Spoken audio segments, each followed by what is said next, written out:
Welcome everyone to the 38th annual Grand Forks International Tournament here in beautiful Grand Forks, British Columbia. And happy Canada Day to all of our Canadian friends. It is Canada Day today, July 1st, 2022.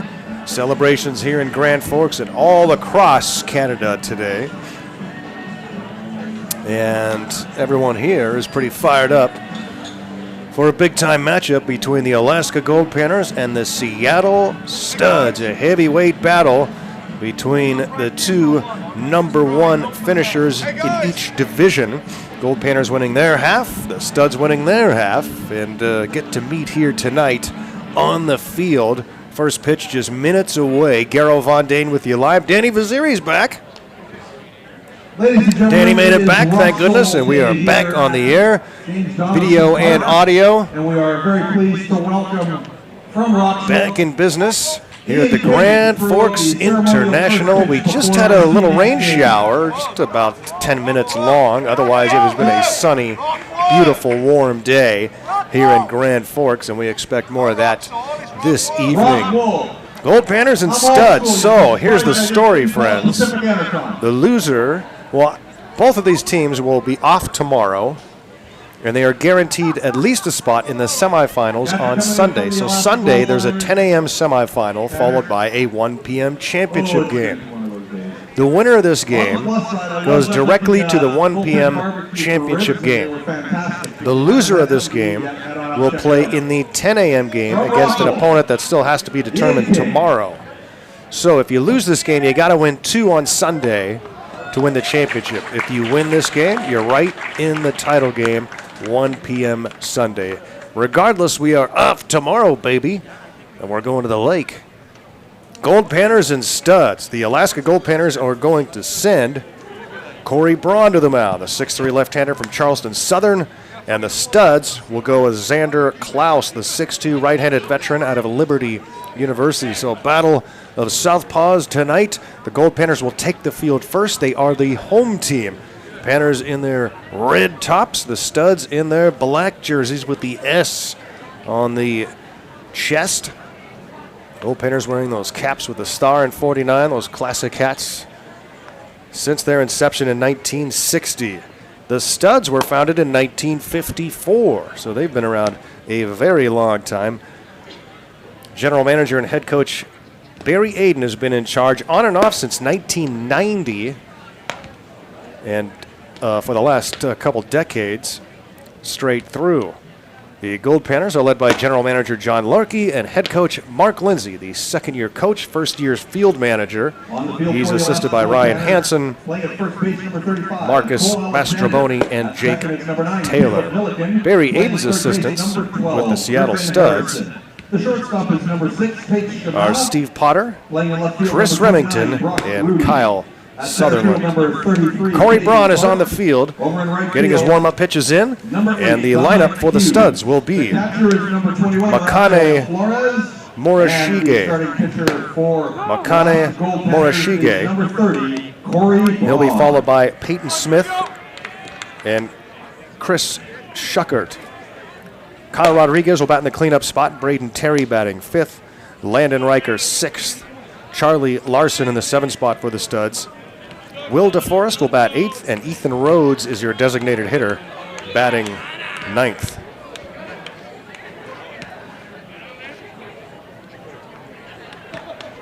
Leadoff batter here in the first inning for the visiting Seattle. And we are ready to go. Corey Braun is on the hill for the Goldpanners.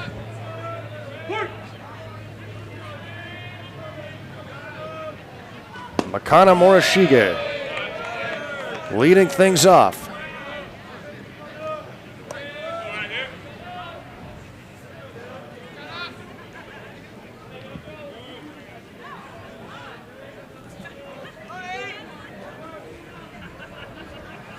And Braun starts with a ball and a strike.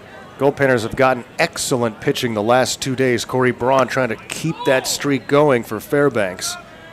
Panner pitchers in the last 2 games have combined to allow just 3 runs on only 7 hits. Misses for a ball. It's 2-1 on Morishige.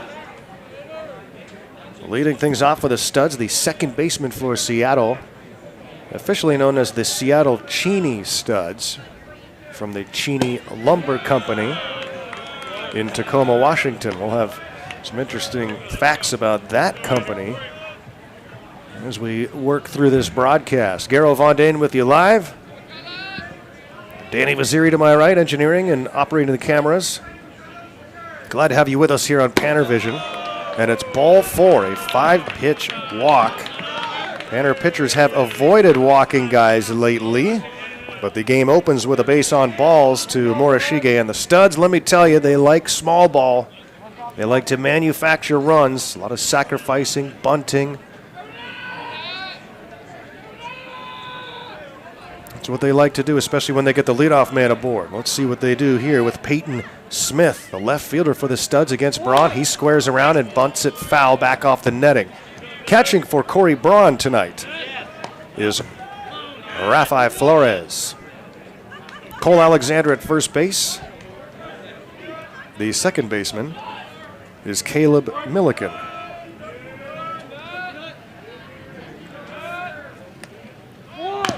And he puts the bunt down. This will get the job done. Braun hurries it to first and safe at first base. Well, an excellent bunt from Peyton Smith. And here go the Studs. 2 aboard, nobody out here in the top of the first. And man, those leadoff walks, we talk about them all the time. And you really set yourself up for some trouble against the Studs with leadoff walks. So it goes as a bunt single for Peyton Smith, and right out of the gates here, the Studs 2 aboard, nobody out.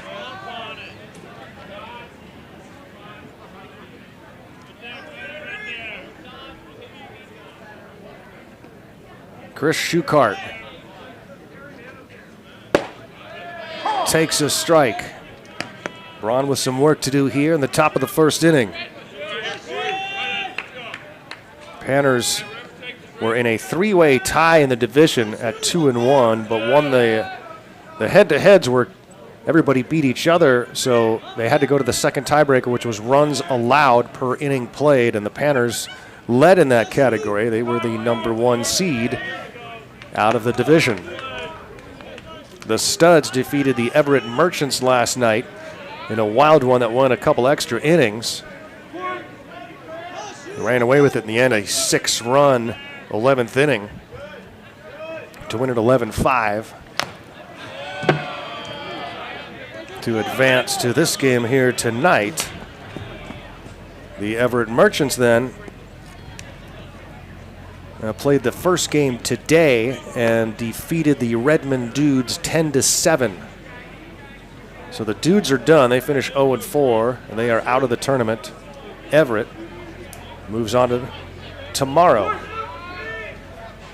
0-2 here, Braun to Schuchart. With 2 aboard and nobody out. Swing and a miss. He strikes out Schuchart for the first out of the inning. So they didn't try to bunt the runners over with nobody out. Schuchart strikes out swinging. And now Kyle Rodriguez in the cleanup spot for the Studs. 26, Kyle Rodriguez. 2 on, 1 out. Lined into center field, a base hit. Runners had to pause and wait because it wasn't far from Goldpanner second baseman Milliken. But the base is now loaded with 1 out. Rodriguez singles into center field. And the Studs in business right now. Braden Terry will be the batter. 16, Braden Terry. Braden Terry, center fielder for the Studs, with the bases full and 1 out. Terry batting .283 on the year.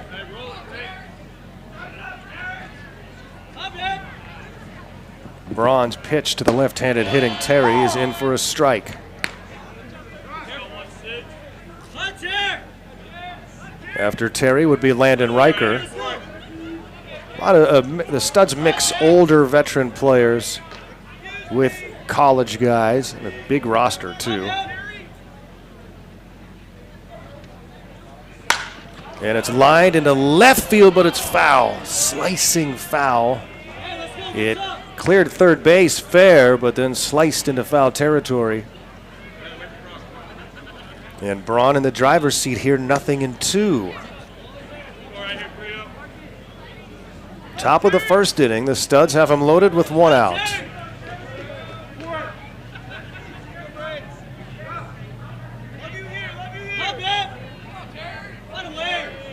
And the 0-2 pitch took a little off of it, and it was fouled back and out of play. Garrow Von Dane here at James Donaldson Stadium. The sun is out here in Grand Forks on a beautiful Canada Day.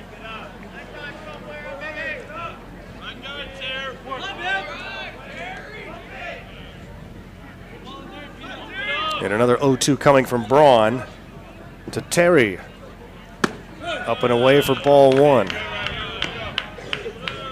Glad to have you with us on Panner Vision. Follow us on all of our social media pages, Facebook and Twitter, where we keep you up to the minute at Real Goldpanners. Also on Instagram and TikTok. Here's the 1-2 from Braun. Oh, just misses inside. Braun didn't like the call, nor did the Panner dugout.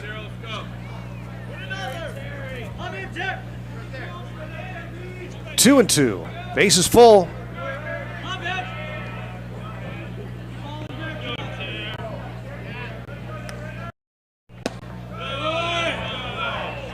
That one missed by a little more on the other side. 3-2 now. So Braun was in front, 0-2. Braden Terry now works the count full.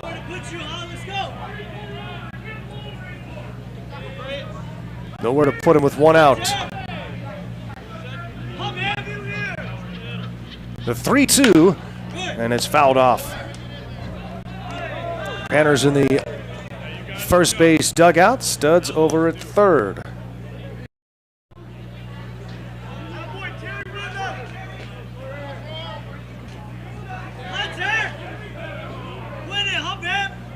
And another 3-2 coming from Braun.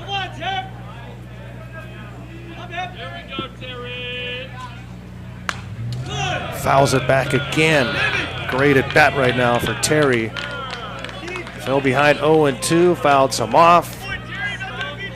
Took a few balls. Now he's fouled off back-to-back 3-2 pitches.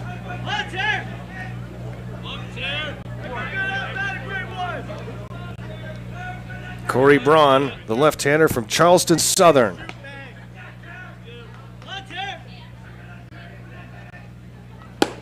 Gets him looking.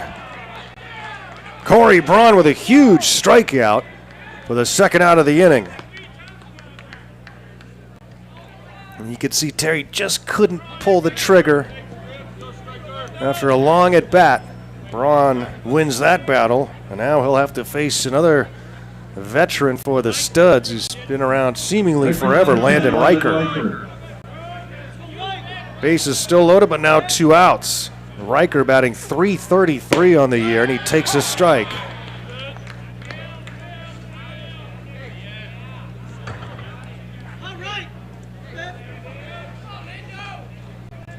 .11 for 33 on the season. 11 hits, 4 for extra bases. Strike 2. Braun jumps in front again, 0-2. Can he take care of Riker and strand the bases loaded?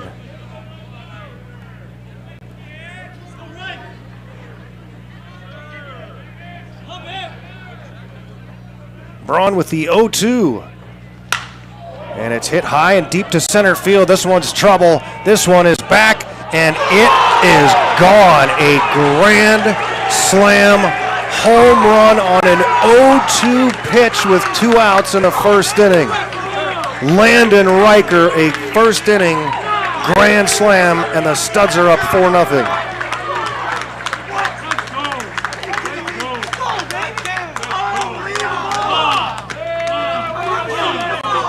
Well, Braun was one strike from getting out of the inning unscathed. Instead, the Panners are in a 4-run hole before their first at bat. Number 14, third baseman Charlie Larson.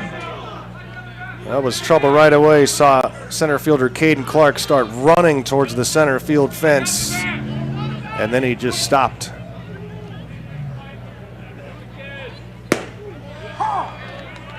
Landon Riker on an 0-2 pitch.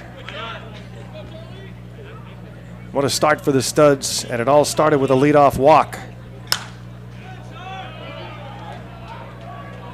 Panners were having all sorts of first inning troubles pitching-wise in the 6 games prior to this 2-game winning streak.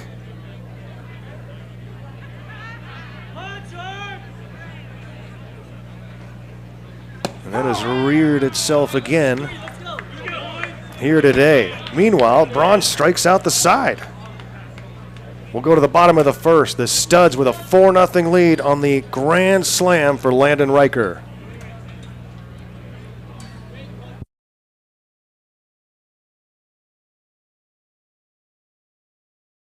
Runs on 3 hits. There were no errors and no one left on base.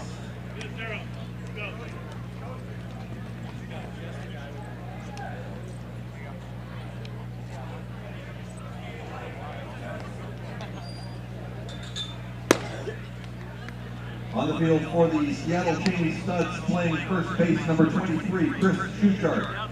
At second base number 8, McKenna Murashiga. Playing third base number 14, Charlie Larson. At shortstop, it's number 26, Kyle Rodriguez.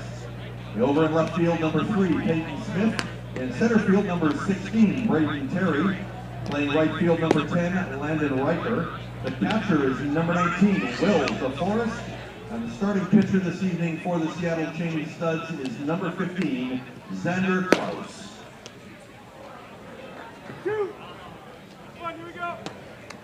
Batting order for the Alaska Goldpanners, starting off will be second baseman number 9, Caleb Milliken, followed by third baseman number 12, Griffin Harrison. He'll be followed by left fielder number 29, Brock Rudy. Batting cleanup, catcher number 21, Rafael Flores. Then it's designated hitter number 4, Matthew Pennell. Shortstop number 6, Tate Shamau.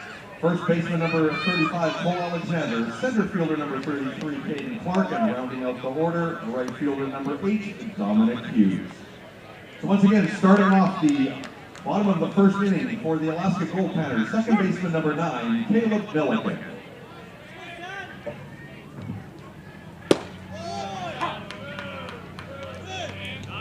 Caleb Milliken leads off for the Goldpanners. In the bottom of the first inning, Panners come to bat trailing 4-0 after the grand slam for Landon Riker.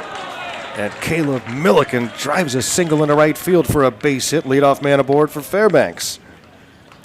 The Studs send Xander Klaus to the mound, the 6'2 right-hander, formerly of Liberty University.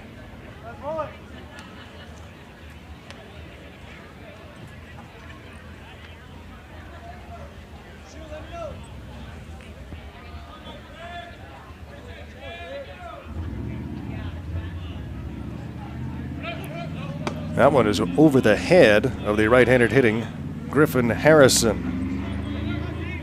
Garrow Von Dane with you live here in Grand Forks at the 38th Annual Grand Forks International Baseball Tournament. That one hits the nub of the bat for Harrison. Runner at first base with nobody out for the Goldpanners. Harrison the batter. Brock Rudy is on deck. After Rudy, it's Rafael Flores. Batting fifth is the designated hitter Matthew Pennell. Batting sixth, Tate Shamau. Cole Alexander in the 7th spot. Caden Clark batting 8th, and Dominic Hughes is 9th. Swing and a miss. And it's 1-2 on Griffin Harrison from Sacramento State. Goldpanners and Studs. Studs on top, 4-zip as we start the bottom of the first inning.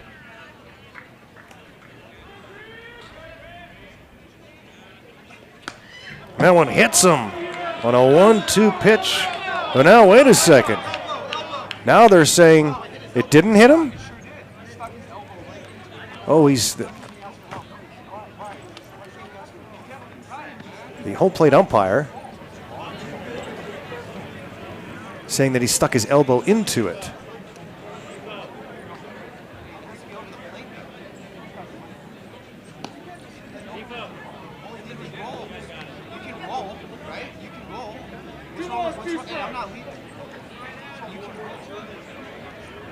Mark Lindsay pleading his case and looking for clarification.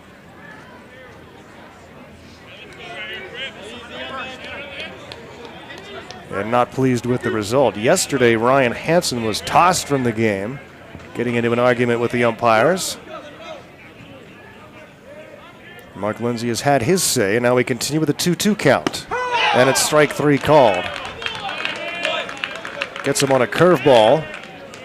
So Harrison thought he had an opportunity to take his base on a hit by pitch, but instead he's called out on strikes. One away here in the bottom of the first inning brings up Brock Rudy.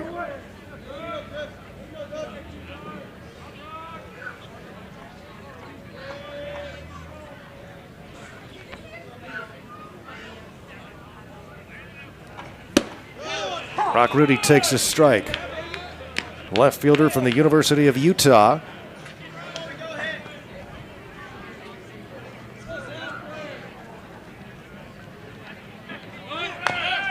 And he fouls this one off with the runner on the move. Brock Rudy this year batting .377 for the Goldpanners. Brock 5 for his last 11. Couple of runs batted in. Also in that span, has walked 4 times.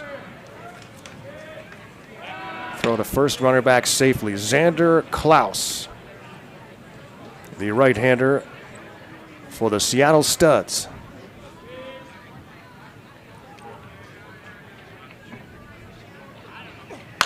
And Rudy fouls this one back. The bottom of the first started with a Caleb Milliken single to right. Griffin Harrison called out on strikes. And now Brock Rudy, the batter, with Rafael Flores on deck. The winner into the title game on Sunday. The loser will play in the semifinal game at 10 a.m. on Sunday. That opponent will be determined with some games tomorrow. The Everett Merchants will take on the Seattle Blackfins in the 1 o'clock game. Calgary Diamondbacks will play the Northwest Honkers in the 4 o'clock game. Rudy gets just a piece of it to stay alive.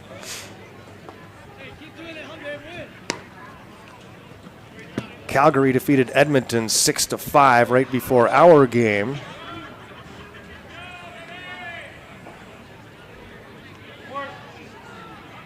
And that's all for the Edmonton Cubs. They have been eliminated too. So Redmond and Edmonton both gone.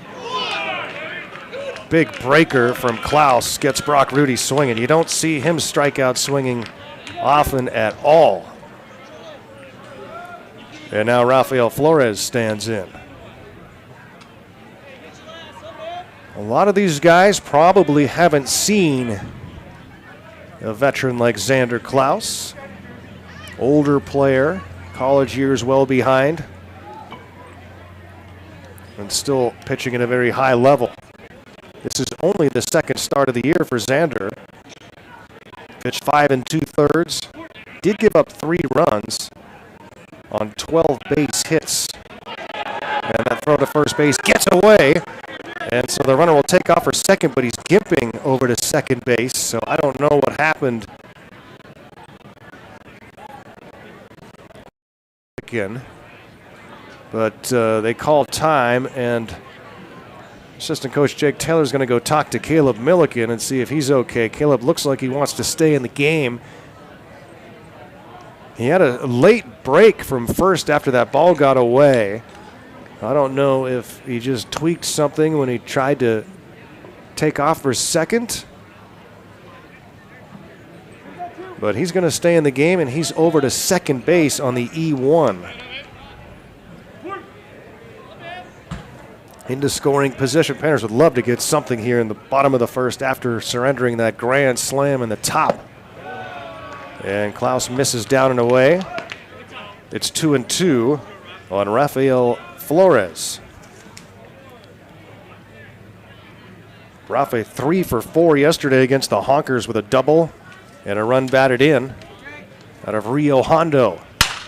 Smacks this one towards left. It's going to drop for a base hit. Runner will be waved around third. Here comes the throw to the plate. Sliding in safely is Milliken, and the Panners are on the board. RBI single for Rafael Flores, who winds up at second base. Huge run for the Goldpanners here in the bottom of the first inning. Needed to respond to that 4-run top half of the inning, really for their psyche. I mean, a lot of game left, but tough spot to give up 4 in the top of the first inning before your first at bat. It's going to get to your head a little bit, but to go right to work with the bats, that's huge. 4-1, Matthew Pinal, the batter. Swings and misses. Looked like a splitter from Klaus. Pinal, the designated hitter for the Goldpanners, has had a great summer, two-way player. And he grounds this one right side for a base hit. Flores will be waved around and stopped at third base. So he will be held, probably wisely. The cutoff man had it pretty quick. But a base hit for Pinal. And no reason to chance it there with just one out. I mean, yeah, some reason, but you don't want to make that second out at home. Panners in business here with Gold at the corners for Tate Shamau. The youngster just out of high school on his way to Southern Cal. Takes a strike. These are big learning moments for guys like Tate Shamau. So much talent for number 6. But again, rarely has seen the likes of someone like Xander Klaus. Swing and a miss. It's 0-2.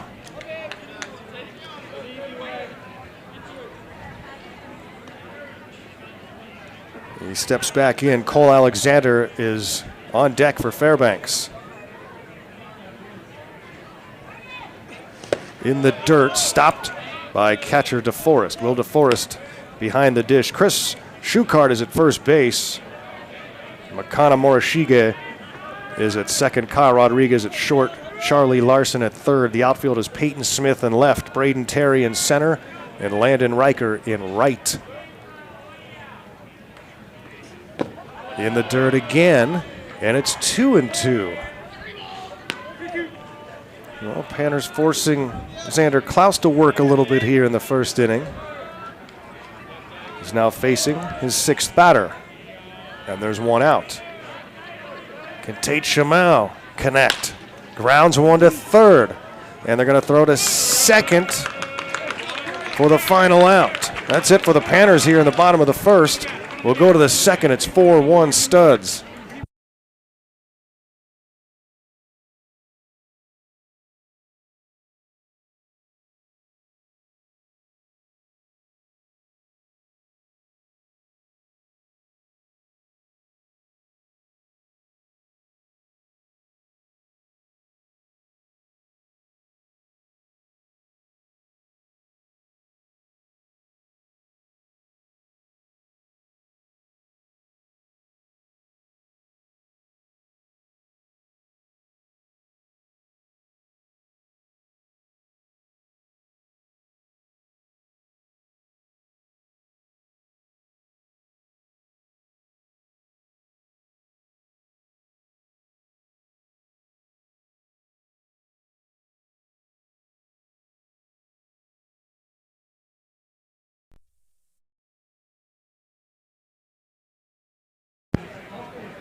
The score after one completed inning, the Seattle Studs 4, the Alaska Goldpanners 1.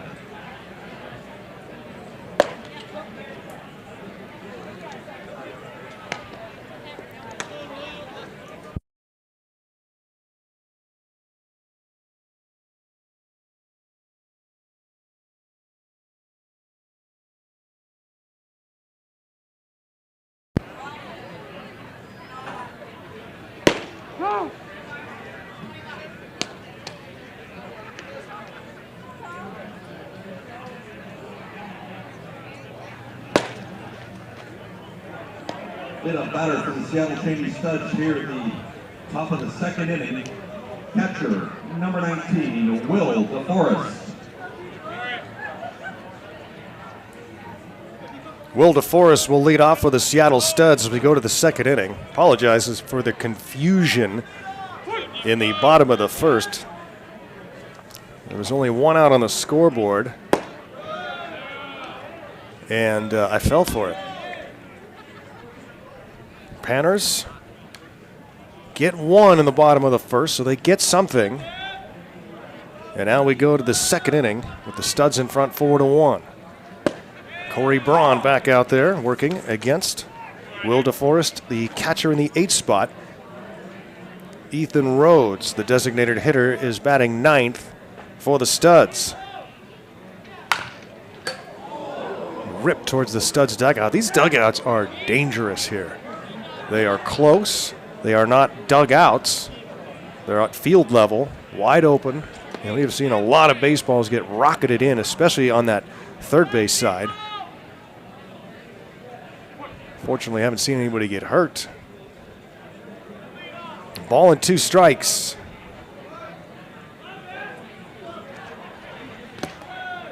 And it's down low 2-2. Corey Braun trying to get settled in. A typical start to the game by the Studs. They got the leadoff walk and tried to sacrifice the runner over, but it was a great bunt by Smith. He was safe at first, so 2 were on with nobody out as that one is smoked into left for a base hit. Will DeForest has a single, and it's the 4th hit of the game for the Seattle Studs. It'll bring up Ethan Rhodes, the designated hitter. Studs get the leadoff man aboard again here in the inning. So in the first, after the walk and the bunt single, Braun struck out Schuchart. Kyle Rodriguez singled to load the bases.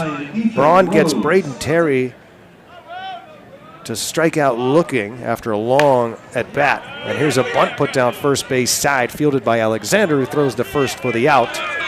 And the sacrifice bunt by Rhodes.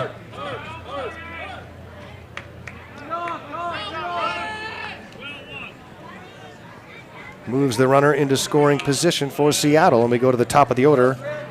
Makana Morishige.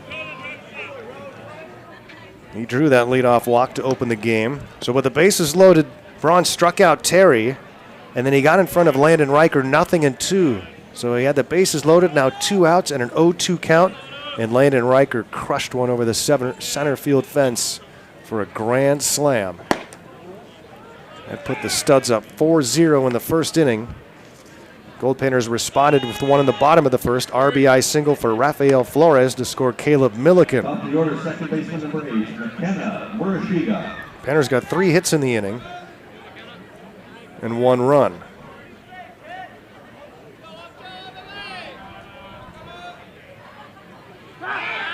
Throw to second, runner back safely.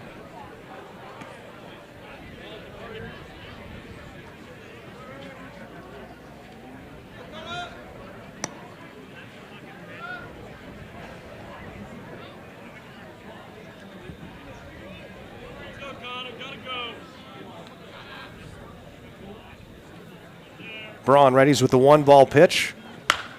And it's popped up and playable for third baseman Harrison. A couple of steps in foul territory, squeezes the baseball for out number 2. That's a big out there. The runner at second base. And now Peyton Smith. He had that bunt single in the first inning for the Seattle Cheney Studs. Get sponsoring from the Cheney Lumber Company that's been around for a long, long time in Tacoma, Washington. And it's popped out of play. The Cheney Lumber Company. They own a copyright that everybody is familiar with.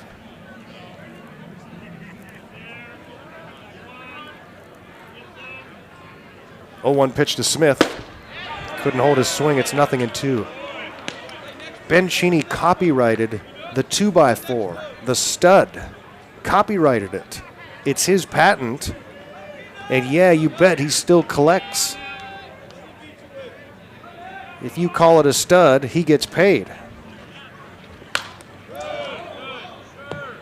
And for all those studs you've put up in your house over the years, and they're all stamped with the word stud, he gets a little bit of money for every single one of those stamps. Revolutionized the building industry. Misses for a ball. 2 outs, a runner at second base. Peyton Smith, the batter. And it's 4-1 Studs here in the top of the second.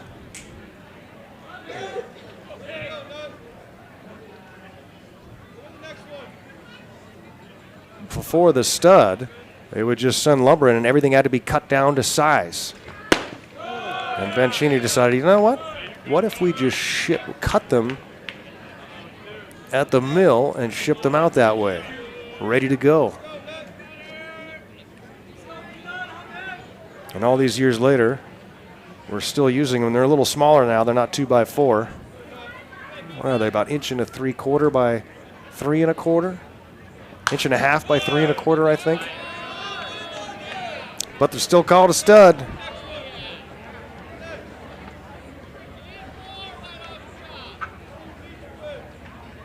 Peyton Smith hanging in there, 2 balls and 2 strikes, a runner at second base and 2 away. Corey Braun trying to finish it off. Time is called.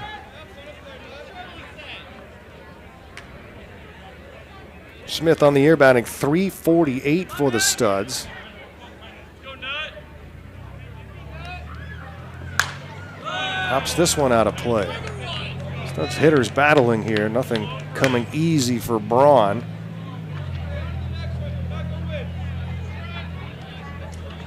He's going to have to work for it.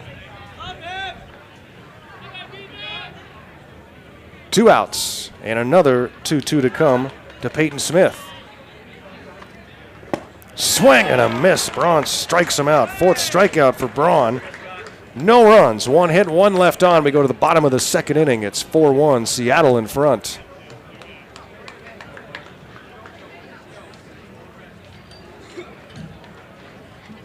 No runs on 1 hit, no errors, and 1 left on base.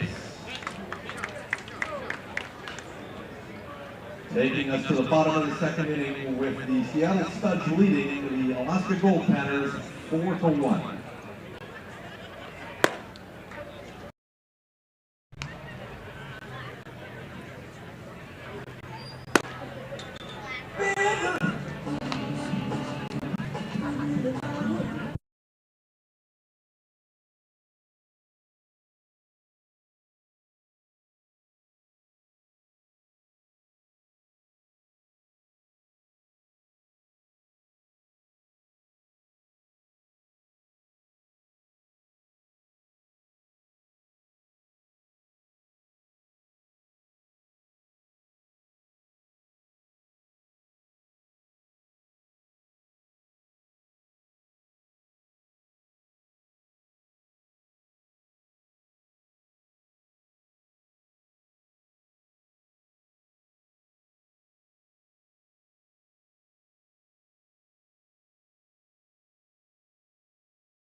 Goldpanners and Studs, we go to bottom of inning number 2. Good work at the top of the second for starting pitcher Corey Braun. Surrenders a leadoff single. Gets out of it unscathed, and we go to the bottom of the second inning. Panners go back to work offensively. Cole Alexander leading off against Xander Klaus. Starts with a ball and a strike on Klaus. Garrow Von Dane here on Canada Day at the Grand Forks International. This one's chopped foul towards the Panner dugout, 1-2. Canada Day celebrates the anniversary of the founding of Canada, basically the unionizing of the 3 main parts of Canada and turning it into one nation in 1867. The 3 different colonies united under the name Canada on this day in 1867. Grounded towards short. Bobbled and dropped. No play. Safe at first is Cole Alexander. And that means the boot's coming out, everybody, in right field. Although I'm not seeing it come out. So there's a tradition here in the bleachers, and has been for decades, that there's a boot, there's a big rubber boot out there tied to a long leash. And whenever a player boots a ball, a guy comes running out, swings the boot in circles, throws it onto the field, and yanks it back like he's fishing. And everybody yells, boot, boot, boot. And at some point during the evening, somebody actually chugs a beer out of that boot.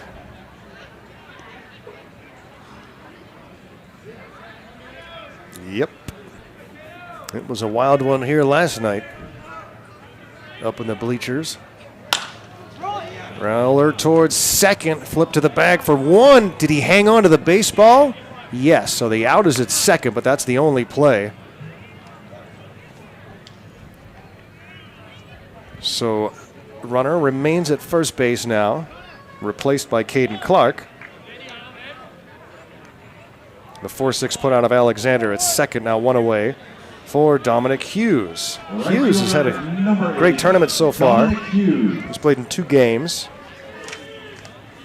And he's 4 for 6 with 3 runs scored. Caused all sorts of problems for honker pitchers yesterday. And he takes a strike.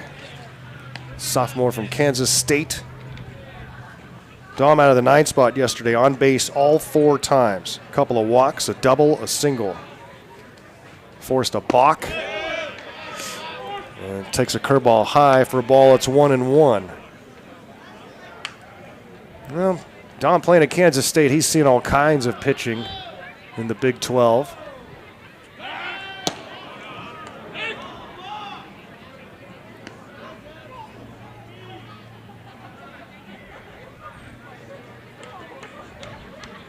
And now digs back in against Xander Klaus, formerly of the Liberty Flames.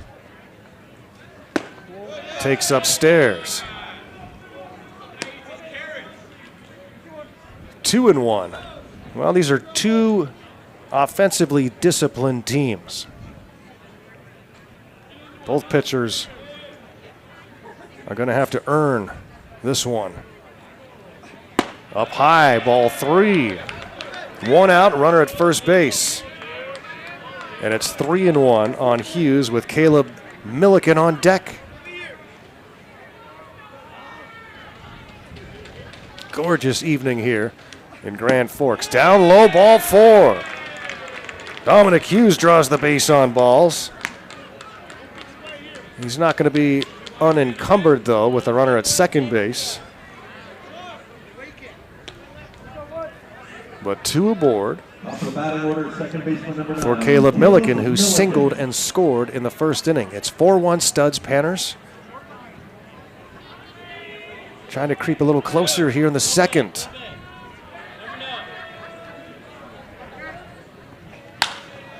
And it's popped out of play.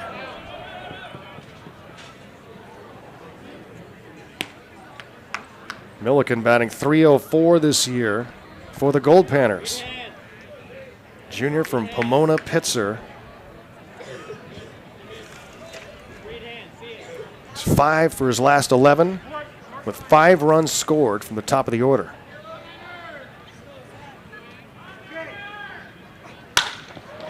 Line into left center field. This will drop for a base hit. Coming around third is Clark. He will score. Hughes will be stopped at third base. And the Panners are back on the board. It's a 4-2 game. So Hughes to third. Milliken with his second hit of the game stands at first base. And Griffin Harrison will now bat. Griff struck out looking in his first plate appearance.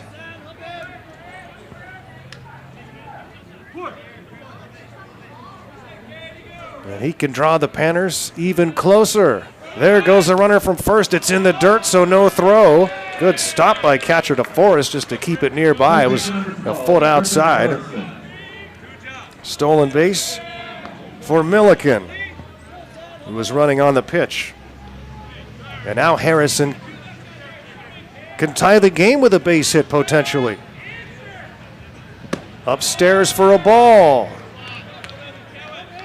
Now Klaus struggling to find the zone. Always a challenge in these tournaments to have pitching left when you get to this stage, knowing that you still have to go at least another game. The loser will have 2 more games to play, potentially. The winner goes straight to Sunday's title game. And there could be a rematch.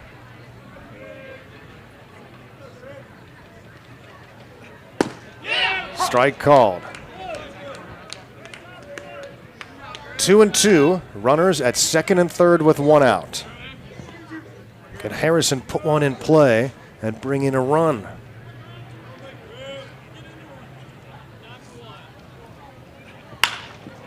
And he hits this one foul.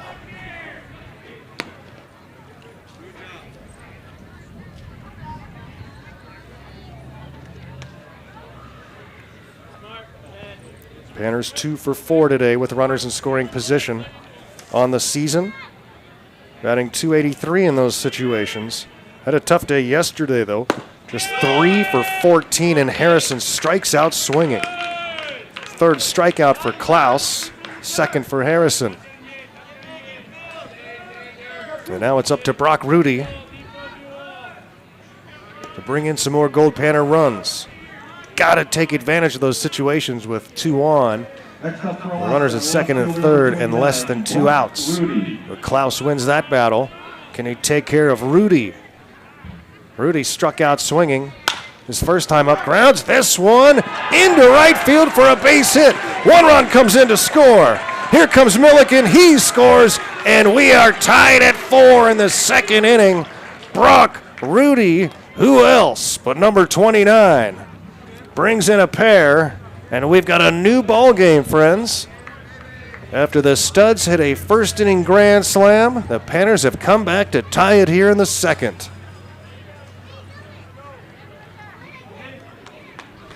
I can hear the Utah fight song playing at Groudon. Here's the Goldpanners catcher, number 21, Rafael Flores. Here's Rafael Flores, who drove in the first Goldpanner run back in the first. Bleachers are packed here. Sure to be another wild night here at the park. Everybody was having a good time last night during that Studs Merchants game that closed out the schedule.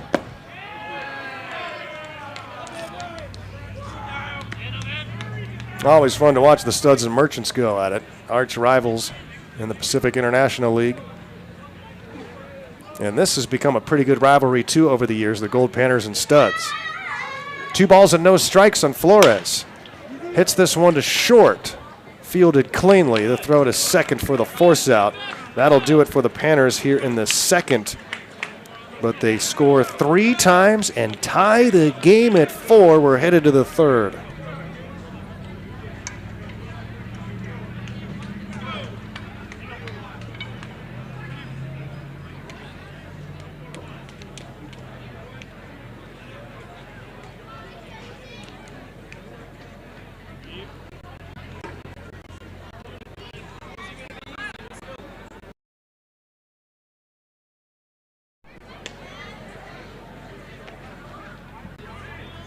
In the bottom of the second inning, the Alaska Goldpanners scored 3 runs on 2 hits. There was 1 Seattle error and 1 man left on base.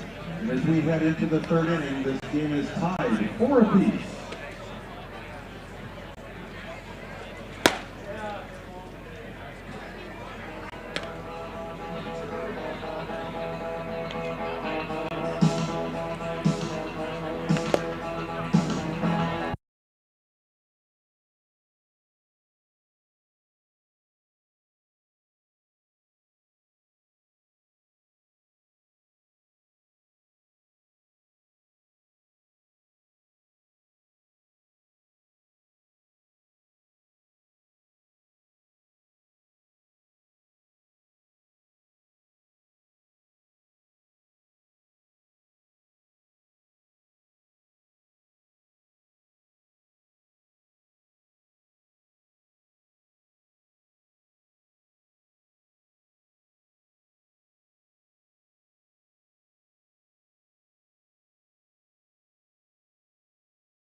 Starting the third for Seattle, first baseman number 23, Chris Schuchart. Chris Schuchart leads off with the Studs. New ball game as we start the third. Goldpanners and Studs tied at 4. This tough Goldpanner team fights right back to even the score after the Studs grand slam in the top of the first inning gave him a 4-zip lead. Corey Braun got to be feeling better about things as he takes the hill here for the third. Misses outside. It's 1-1 on Schuchart. Schuchart, Rodriguez, and Terry do up here. 3, 4, and 5 spots in the Studs batting order. Garrow Von Dane live here at James Donaldson in Grand Forks, British Columbia. It was just a marvelous Canada Day today. There was a parade through town. Very small town here, Grand Forks. And it is simply gorgeous here. The weather's been fantastic. Corey Braun works to Chris Schuchart to open up the third inning. Swing and a miss. He strikes him out. So Braun has 5 strikeouts now through 2 1/3.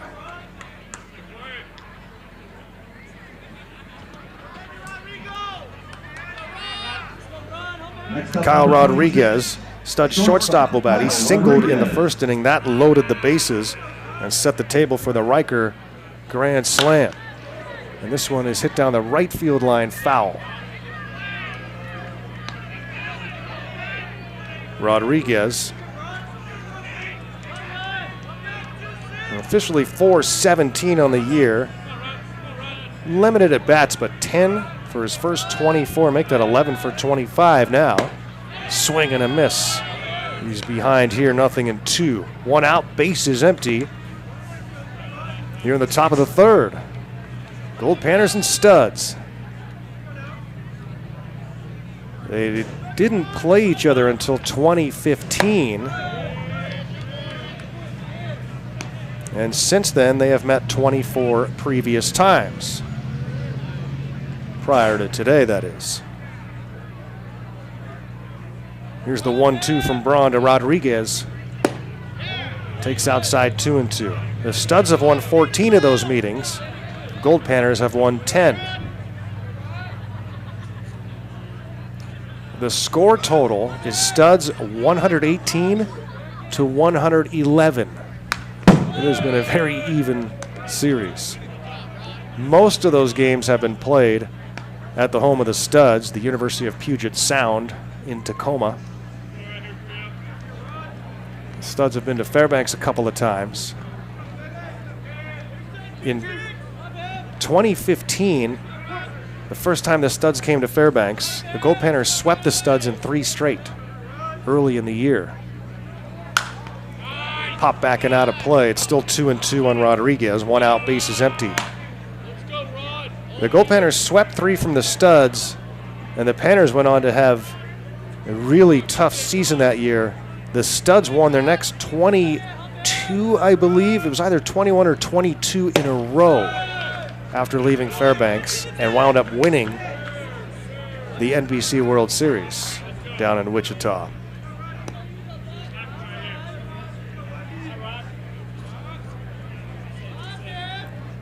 Rodriguez hanging in there now, 3-2, and he skies one into shallow center. Underneath it is Clark calling for it, and will drop the baseball.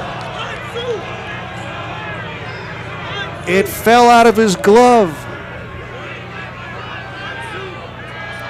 Boy, you don't see that every day. That ball was hit a mile high. Clark had it in the glove, and it fell out onto the grass. And safe at first base is Rodriguez on the E8.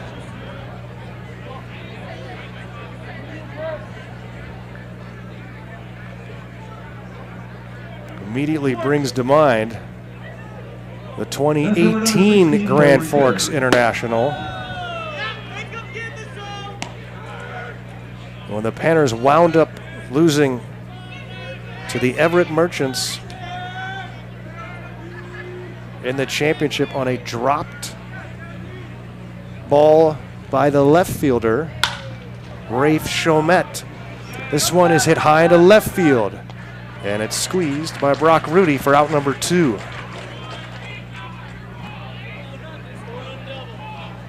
And Braun can render it all moot if he takes care of Landon Riker here. And Riker, of course, was the one who gave the Studs the 4-0 lead with the grand slam on an 0-2 pitch with 2 outs in the top of the first. Runner at first, 2 away. Can't hit a grand slam this time.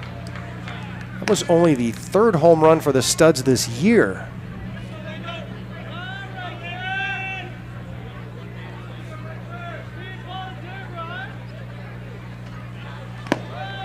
Down low in the dirt. Goldpanners have hit 11 as a club. Sean Rimmer's hit 4. He is not on this trip.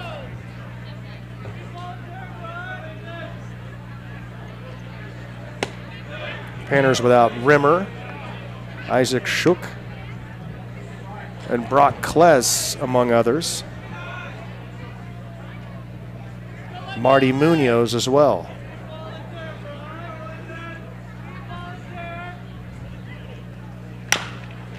Chop to the left side, charging at the third baseman. Harrison, who throws on to first. Alexander gets his foot on the bag, and no harm done with the error here in the third. We go to the bottom of the third. We're tied at 4, Goldpanners and Studs.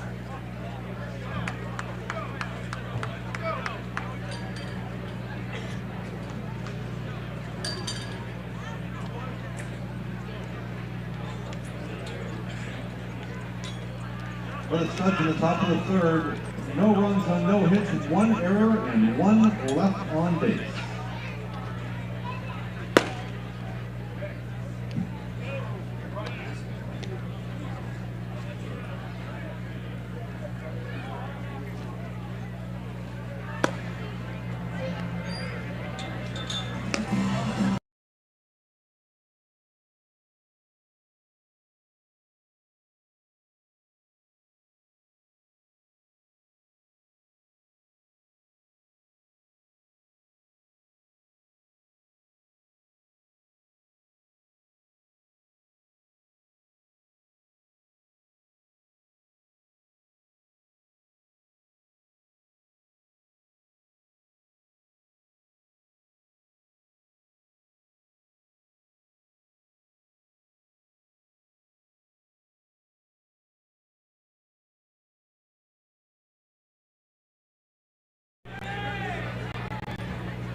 Matthew Pinal will lead off for the Goldpanners as we head to the bottom of the third inning here at the Grand Forks International, a 4-4 game. We got a good one once again between the Panners and Studs.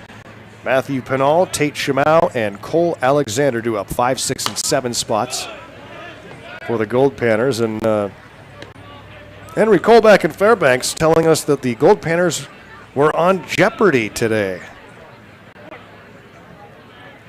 And it says, quote, as Pinal skies this high fastball into left field, going back, still drifting back and making the catch is Peyton Smith. Pinal is out number 1 here in the third. Brings up Tate Shimau. So apparently this was the answer on jeopardy. Named for a VP from Indiana, this Alaska City is home to the Goldpanners, who play an annual Midnight Sun baseball game at 10 p.m. Should I read it like Will Ferrell? Named for a VP.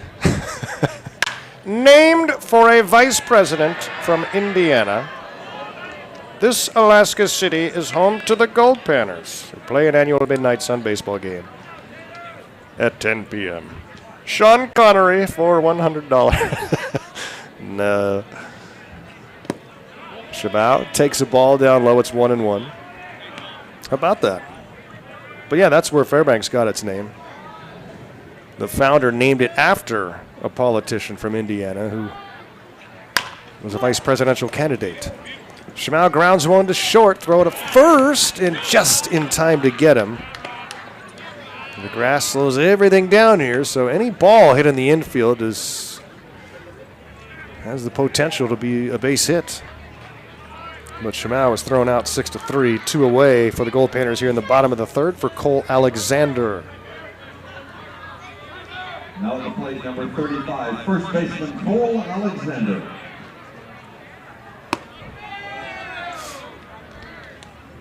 While we're at it, Henry has our trivia question of the day for Pannervision here on YouTube.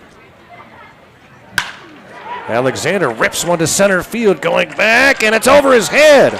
Terry will chase it down off the fence. Alexander all the way to second base with a stand-up double.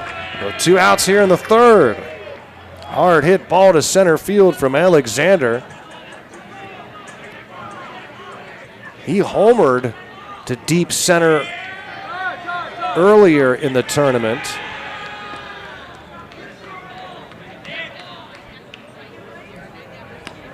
And now Caden Clark, the batter, reached on a fielder's choice and scored in the second inning. We're tied at 4 here in the bottom of the third. So our trivia question today, give us your answers on the YouTube chat. It's Canada Day trivia, since it is Canada Day. How many Canadian teams have come to Fairbanks to play in the annual Midnight Sun game?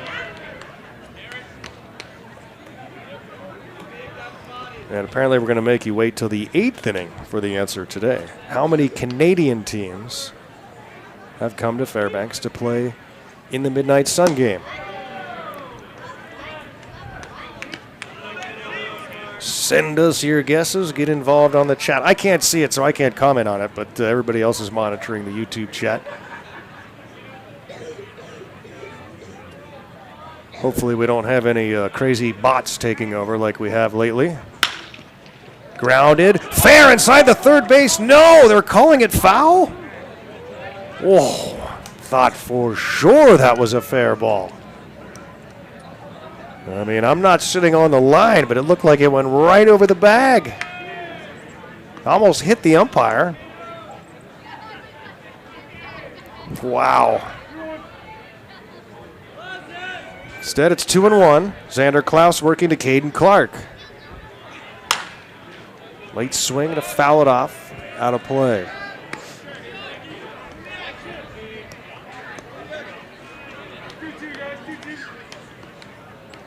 Two and 2 to Clark. 2 outs, a runner at second base.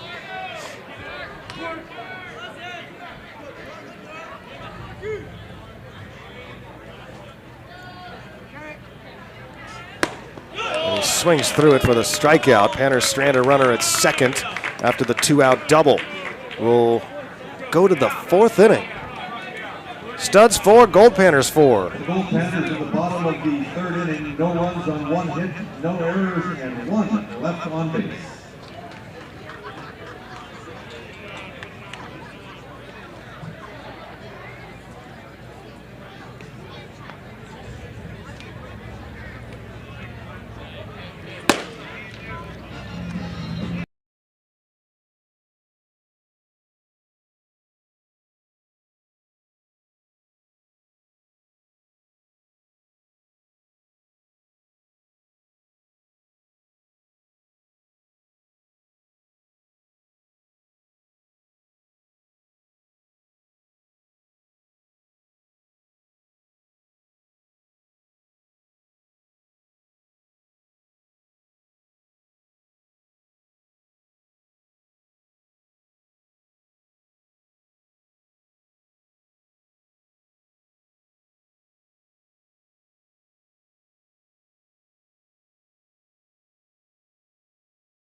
Third baseman number 14, Charlie Larson.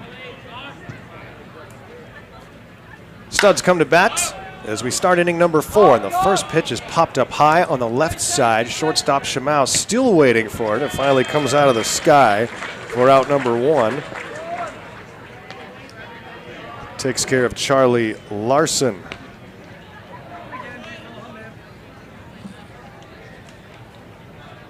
Will DeForest Next up for the Seattle Cheney Studs, catcher number 19. Catcher for the Studs singled in his first at bat. Corey Braun settling in after running into problems in the first inning. And really, you know, how different can things look without the leadoff walk? That just led to that whole inning for the Studs. Since then, though, Corey has shut down Seattle.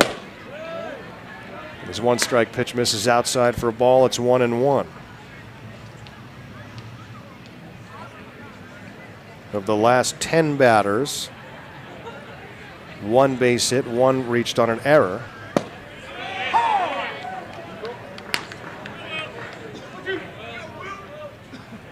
DeForest takes a strike. It's 1-2.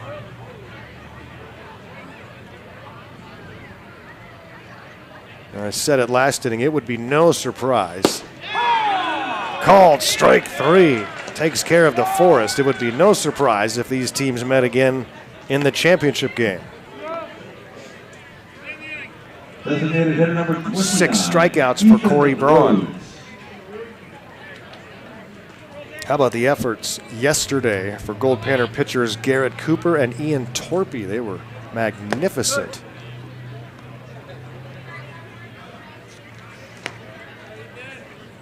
Garrett Cooper, 5 innings, 1 run on 3 hits. Struck out 6, walked none. Ian Torpy went the final 4 innings for the save.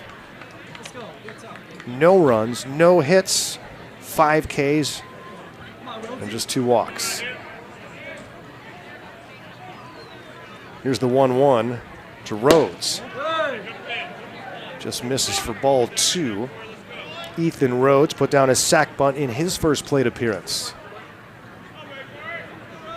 The lights are on. The sun's starting to set here in British Columbia. We're just about 20 minutes north of the United States border.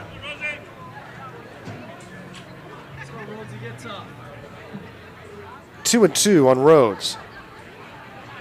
2 outs, nobody on. Braun sets and delivers. Popped out of play.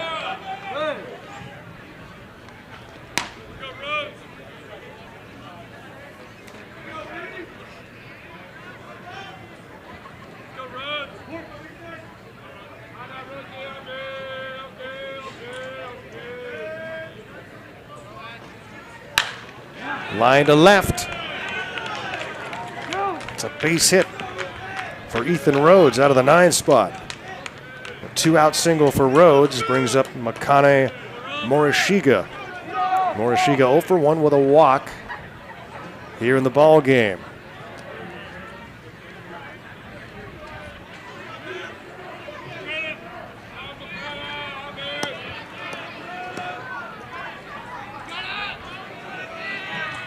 Top of the order for Seattle, number 8, second baseman, McKenna Morishige.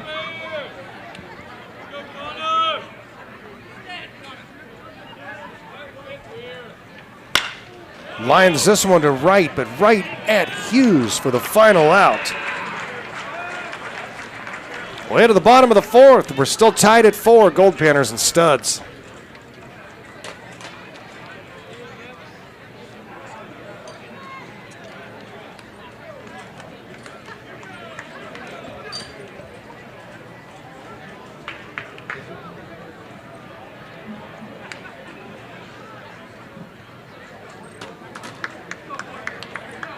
Seattle scored no runs on the 1 hit, no errors, and a 1 left on base.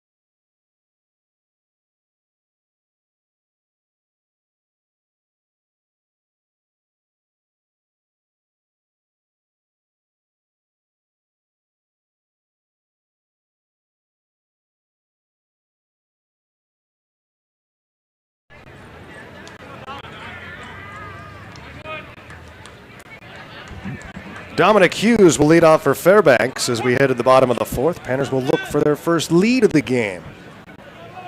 Hughes against Xander Klaus, formerly of Liberty University, the Flames in Virginia.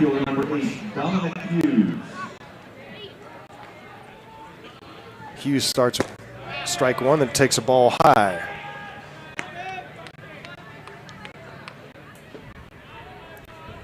Hughes drew a walk in the second inning, came in to score. Been on base a lot in this tournament. That one lands in for a strike on the outside corner. 1-2 to Dom Hughes. Leading things off here in the fourth inning will be followed by Milliken and Harrison. Oh, and he swings through that high fastball, chins high. And he strikes out for the first out here in the fourth inning. Next up, second baseman number 9. Might have thought that splitter was coming again. Instead, he got the high fastball, and now Caleb Milliken. He's 2 for 2 from the top of the order. Caleb 7 for 13. 7 for his last 13, and he grounds this one just foul first base side. 3 runs batted in, scored a bunch of times. And seems to get on base just about every time.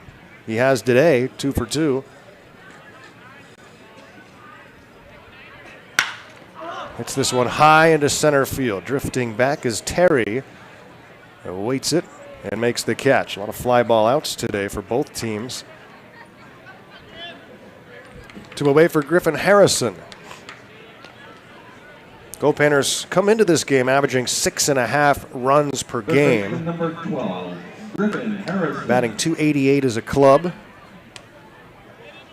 And overall, the Panners on the season are 13-6 with a tie. Grounded left side, a roller, tough play, and it's off the heel of the glove of the shortstop, Rodriguez. So safe at first base is Harrison. And they're calling for the boot. And here it comes. And the crowd will go wild. The boot lands on the grass, and the gentleman winds it back in with the leash he has for it. Left fielder number 29, Brock Rudy. They score things interestingly here at the park, hits and errors. And we have to wait till the end of the inning to hear what they scored that ground ball to Rodriguez. And that one is grounded sharply off the glove of Schuchart, but the second baseman backing it up makes the play. Morishina able to throw on to first to record the out. That's all for the Panners here in the fourth. Tied at 4, headed to the fifth.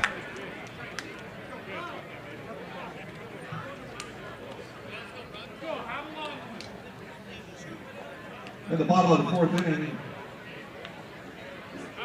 the Goldpanners scored no runs on no hits. There was 1 error and 1 man left on base.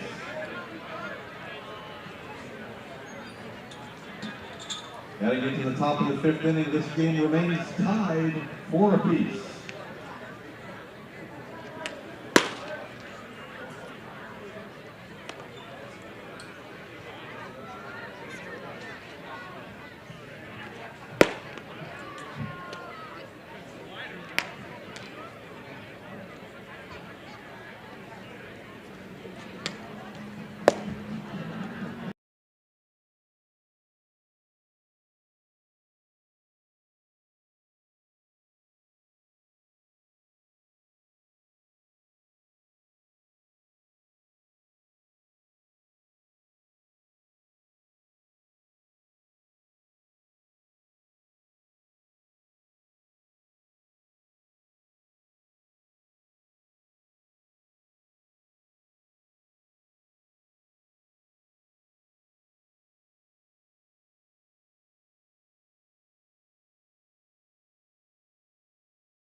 Goldpanners and studs, as it should be.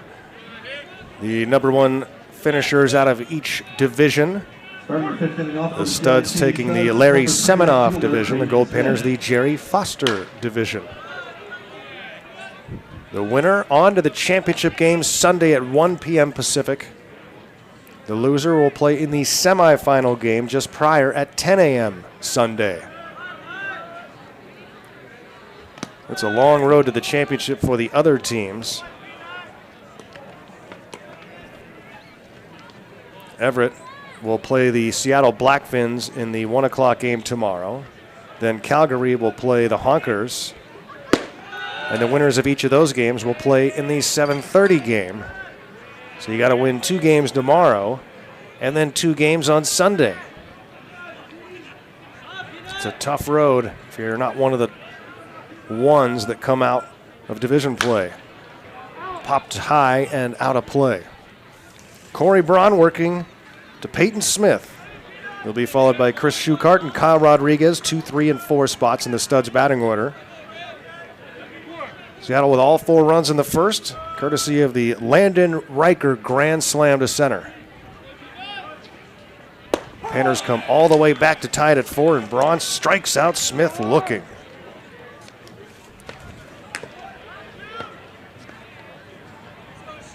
Seven Ks for Corey Braun.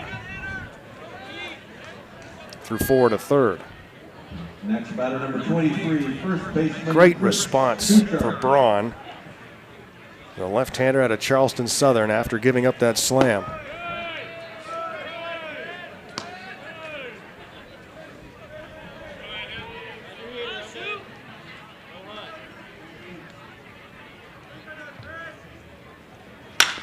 Ground ball up the middle, and it's going to get past Tate Shimau into center field. And a 1-out single for Schuchart. 1 on, 1 out for Kyle Rodriguez. He's been on base twice with a single and an error. Number 26 for the Studs. And the top hitter on the Studs this year. Started the day batting .426.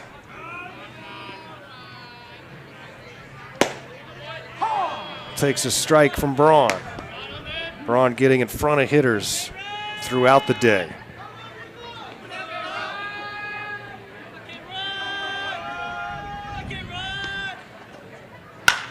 That one is smoked to left. Rudy on the run, and it's off the fence. Rudy will play it off the fence. Runner will be waved around third. Cutoff man takes, throws home, not in time. And an RBI double for Kyle Rodriguez off the left field fence has given the Studs back the lead. It's 5-4.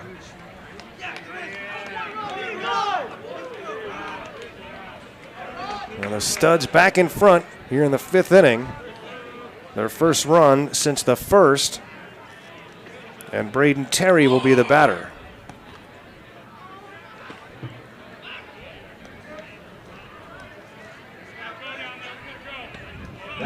Pretty tough lineup the Studs have. As a team, they're batting .289. Goldpanners started the day .288. Again, Panners, I talked about the players they don't have here in Grand Forks, but still a very formidable lineup. The Panners have been hitting the ball all over the place here in Grand Forks. In the last 2 games, Goldpanners had 49 base runners.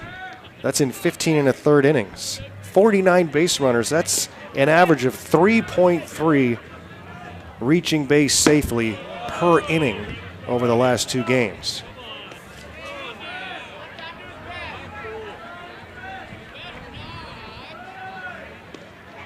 Nine have reached safely today through 4 for Fairbanks.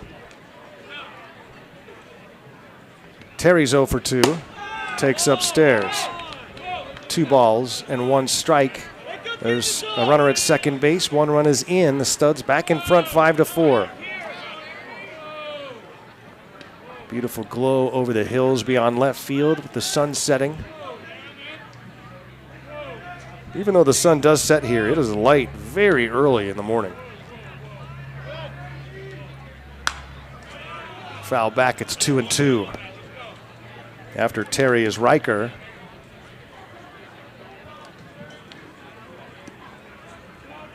Pitch count starting to climb for Corey Braun, and a right-hander is throwing in the Goldpanner bullpen.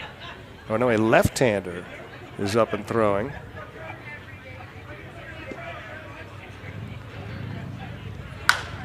Popped up. Will it stay playable? Well, the third baseman Harrison, no, it clears the fence. Up 10 feet out of his reach.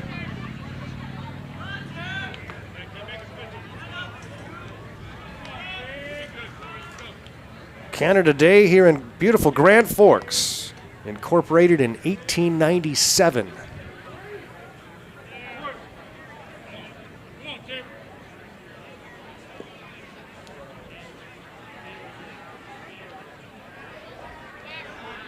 And Braun will look the runner back.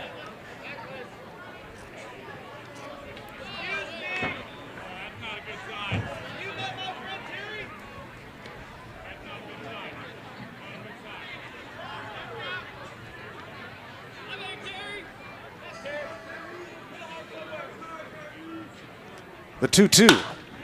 Line to right center. This one's trouble. On the run is Clark, and he makes the catch on the run. Clark got there quickly. That's a big out number 2 with Riker on deck.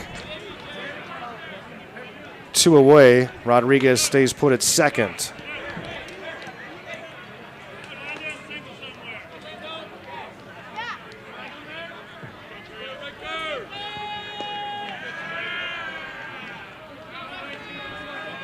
Next up, right fielder number 10, Landon Riker. Riker swings and misses for strike 1.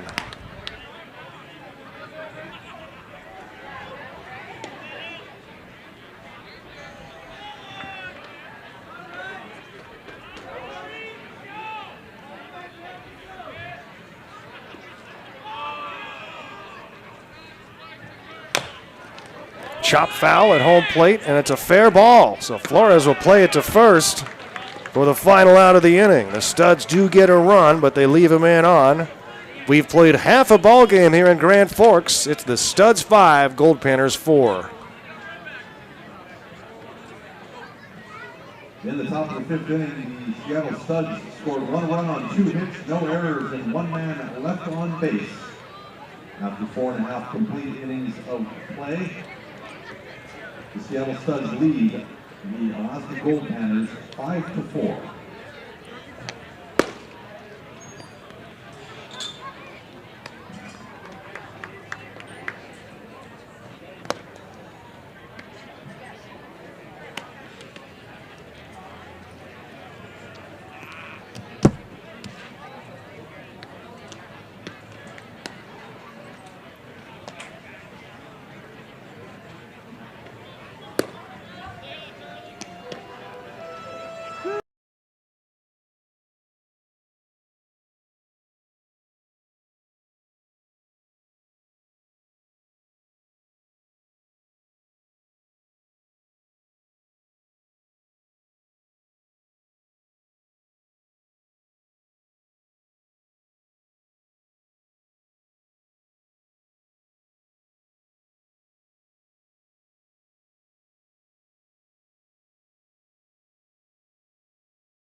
Goldpanners and Studs, we head to the bottom of the 5th inning here in Grand Forks.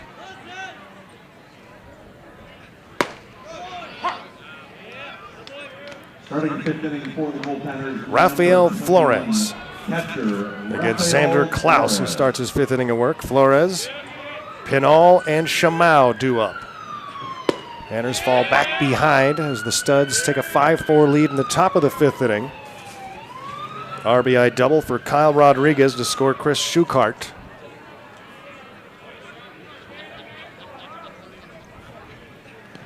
And it's skipped in the dirt. Ball and 2 strikes on Flores, who's 1 for 2 today. RBI single back in the first, got the Panners on the board.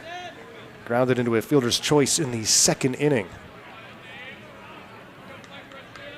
The 1-2 from Klaus, and he swings and misses at a sinker for strike 3.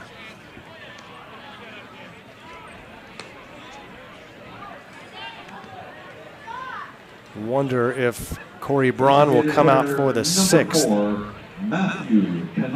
Matthew Penal is 1 for 2. Xander Klaus shakes off a sign, now delivers. And it's in the dirt, back to the fence. Matthew Penal for the Goldpanners.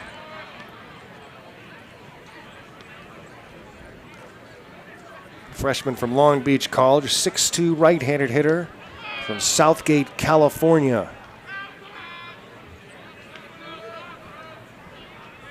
Hello back to all of our friends in Fairbanks tuned in. Man, still hoping that smoke dissipates. Grounded right side, sliding over to make the play. The throw on to first in time was McConna. He's got some range over there at second, takes care of Penal. Another one, that's a base hit at Groudon on the turf. Not here. 2 up and 2 down for Klaus, and here's Tate Shamal. Will try to get something started with 2 away. Jake Taylor coaching in the first base box. At third, it's Ryan Hansen. He was tossed yesterday. Back out there today. 0-1 on Shamal, who's 0 for 2 so far. Grounds this one through the left side for a base hit. Tate Shamal gives the Goldpanners a 2-out base runner. He represents the tying run here in the bottom of the 5th. The Grand Forks International. Garo Von Dane live. Danny Vaziri back here today, and that's why we're back on Panner Vision. Yesterday we were just Panner Audio. I trust you all survived the old school broadcast. Studs thought they had Shamal at first, and Jake Taylor asking for a balk, and now here comes head coach Mark Lindsay too, saying there was a balk.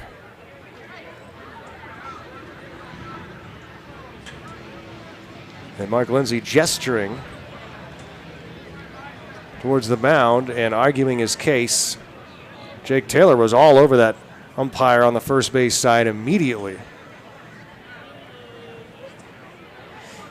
But the umpire's not going to change his mind this time.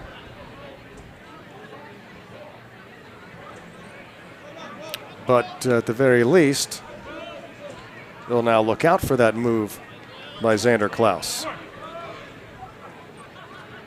Alexander 1 for 2 with a double. Swings and misses. And it's 0-1.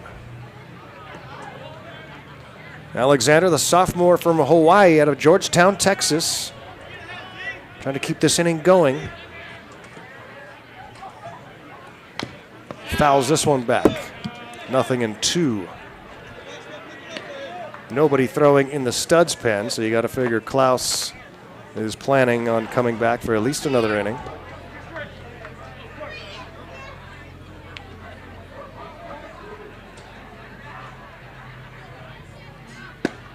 Takes a ball. The vets can typically last longer in a game because there aren't as many restrictions on them, first of all,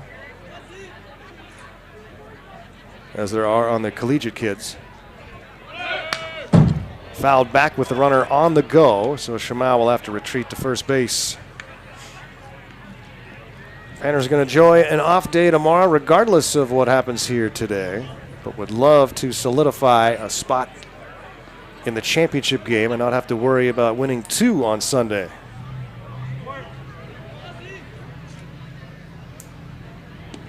And now the 1-2 to Alexander.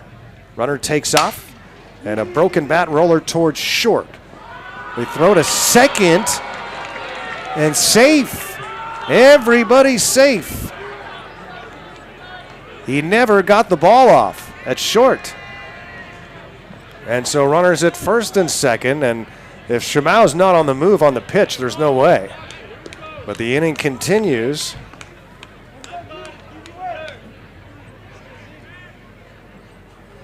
Now the plate for the Alaska Goldpanners, number 30. And Caden Clark will be the batter. Can Clark deliver? 0 for 2 today with a run score, reached on a fielder's choice.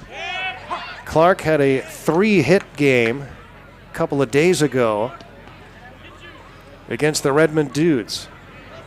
That doubled his season hit total to 6. This would be a great time to pick up number 7. Freshman from Dixie State, hailing from Tooele, Utah. 0-1, 2 outs and 2 aboard. One lands in for a strike, it's 0-2.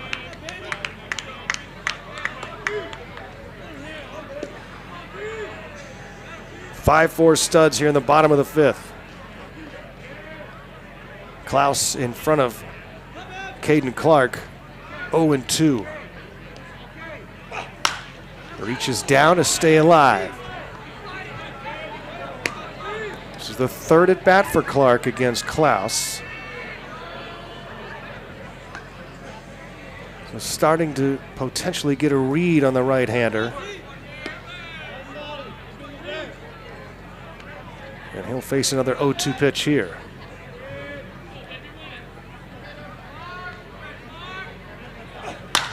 He hits this one high and deep to right. Going back is Riker. Looking up and against the fence will make the catch for out number 3. Almost, young man, almost. Panners strand a couple here in the 5th. We'll go to the 6th. It's 5-4 studs.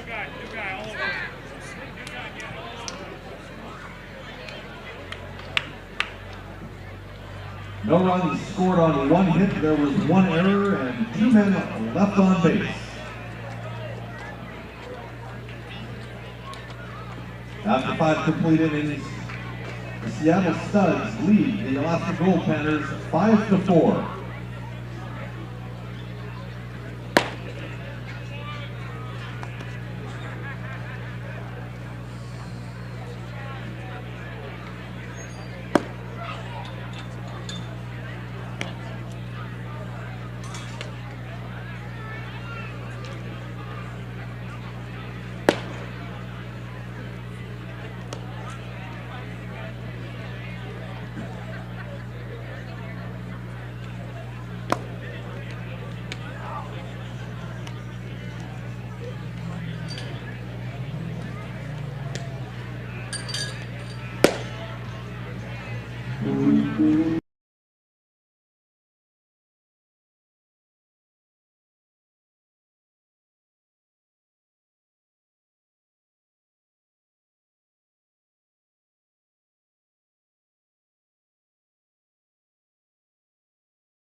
New pitcher for Alaska, number 18, Keegan Wentz.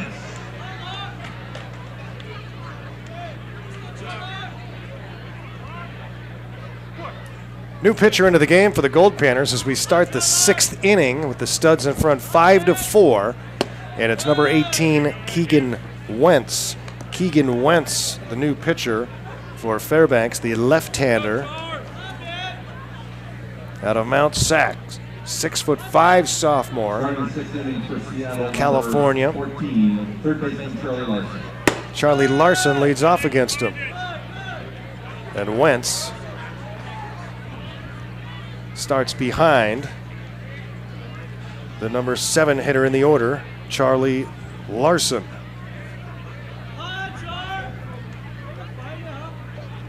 Larson's 0 for 2, and that one's way outside, 3-0.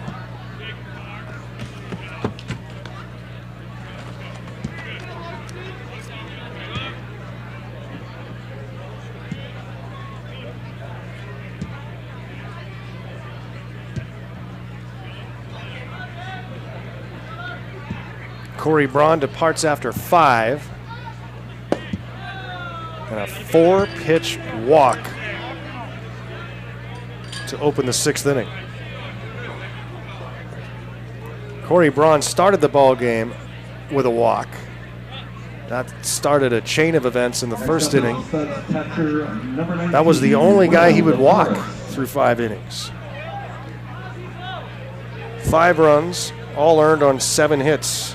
That 1 walk and 7 strikeouts for Braun. Throw to first, runner back safely. So now Wentz walks the first batter of the 6th inning, and now we'll have to worry about that. Will DeForest 1 for 2 in the game? Will he square around here to sacrifice? And he does. Takes a ball in. It's 1-0. In the 1st inning, after the leadoff walk to Morishige, Smith put down the sacrifice, but it was such a good bunt, it was a single. There's a, ooh. Called it a ball, it's 2-0.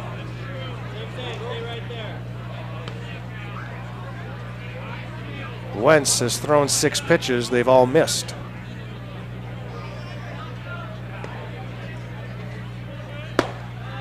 Make that 7.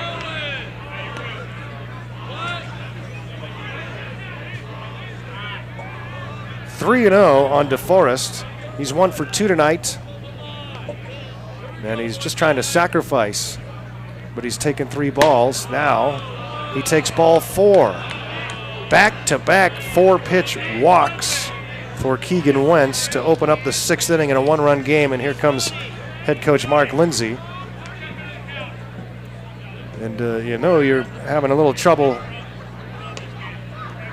when you walk a guy on 4 pitches who's trying to put down a sacrifice bunt.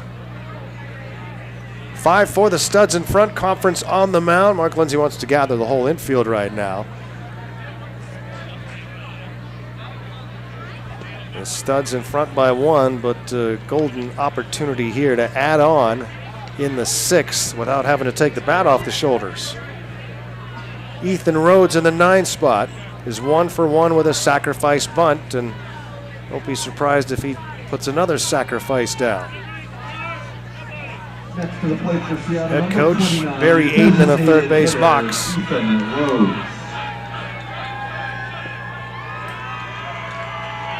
And here we go. Wentz will work to Rhodes.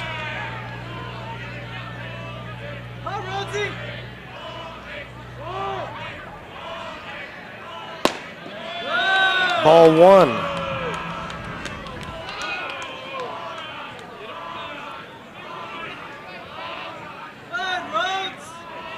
Two on, nobody out. He squares around, and there's a strike. He pulled back and took the strike. Did Ethan Rhodes.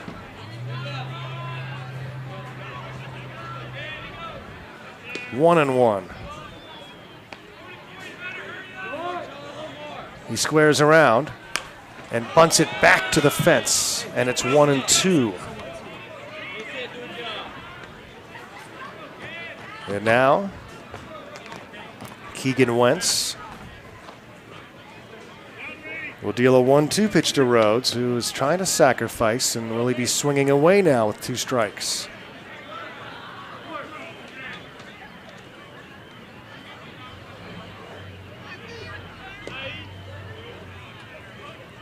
The 1-2, and he misses inside. He kept the bat on the shoulders that time.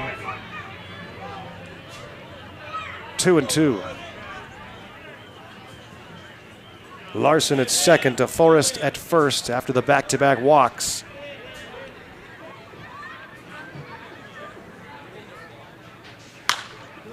And it's fouled out of play towards the bleachers. They're finally getting a little louder now as night falls. Beautiful evening in Grand Forks. Go win, Rhodes.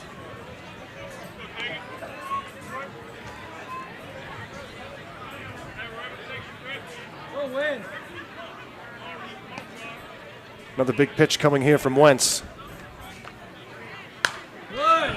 was right there, and it's fouled back to the wall. Stud's done a great job staying alive today, fouling back pitches with 2 strikes.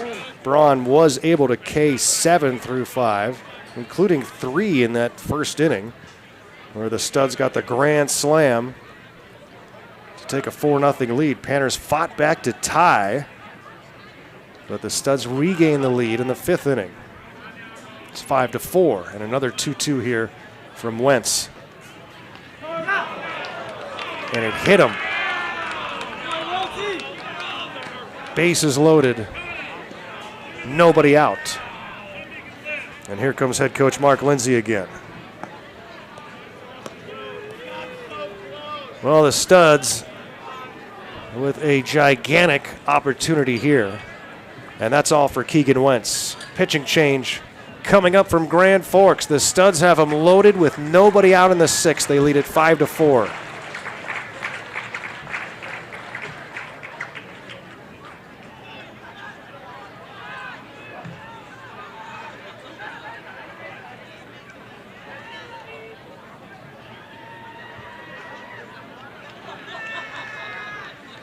New pitcher coming in for Alaska, number 44, Andrew Trotman.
Into the game for the Goldpanners from Fairbanks, Alaska.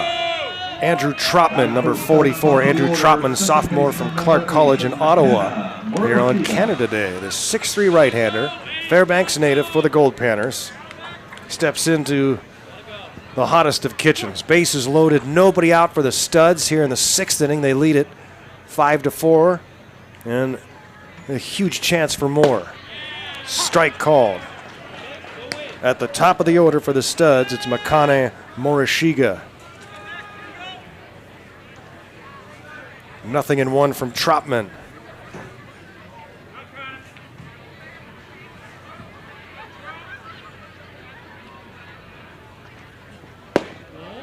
This is down and in. Ball and a strike. Trotman was great the other day for Fairbanks in a relief effort on the season. This is appearance number 8. 15 2/3, 4 runs on 12 hits. 15 strikeouts to just 2 walks. This is up high, ball 2. Control problems dooming Keegan Wentz after just 3 batters. He walked the first 2 batters on 4 pitches. Then on a 2-2 pitch, hit Ethan Rhodes. Studs load the bases without having to swing the bat. Grounded past the first baseman into right field. 1 run comes in. Here comes another right behind. The throw to the plate is there and out at the plate. On a great throw from right fielder Dominic Hughes. Wow, good job on the tag. by Rafael Flores to field that ball on a bounce and get the tag down in time to get to Forrest. Larson scores. DeForest out at the plate. On at second base is Rhodes, and an RBI single for Morishige. A huge first out. And now Peyton Smith, who's 1 for 3 today. A bunt single and a couple of strikeouts will face Trotman. Another one of those plays, if you're at regular depth, that's a ground ball out to first, but with the corners drawn in, that one was hit past Cole Alexander.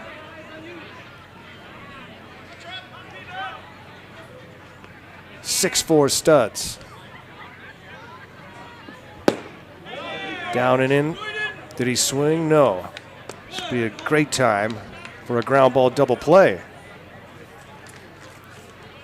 With runners at first and second and 1 out. A couple of days ago, Trotman 3 scoreless on just 1 base hit. Struck out 3, walked none against the Redmond Dudes. Grounded right side foul. 1 and 2 on Peyton Smith.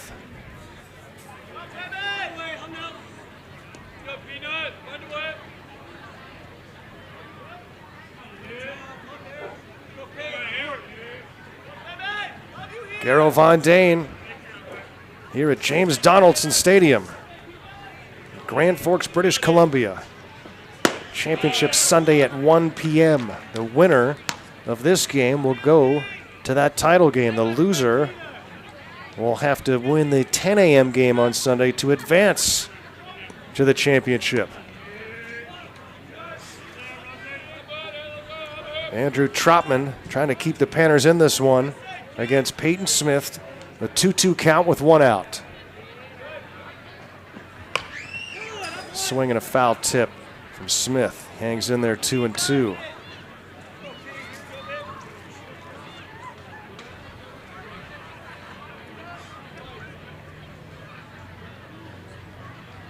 Small town here, Grand Forks. Just a few thousand year-round residents.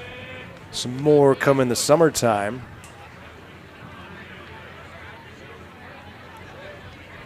To enjoy the water and the weather, the rivers here. That's why it's named Grand Forks. Those are the rivers meeting up. The mountains all around. 3 balls and 2 strikes here. Big pitch coming up from Trotman to Smith. And the payoff pitch is on the way. Swung on, hit to the right side. Fielded clean. The throw on to first in time from Milliken. A 4-3 putout of Smith. The runners go to second and third on the play, but now 2 away for Chris Schuchart. And now a huge at bat. Trotman against Schuchart. Studs have put 1 on the board here after loading the bases with nobody out, all on free passes. And the Panners are going to issue the intentional walk to Schuchart to load the bases. So the intentional walk. And now the Panners will take their chances with the cleanup spot. Kyle Rodriguez, who's 2 for 3 with an RBI double and a run scored.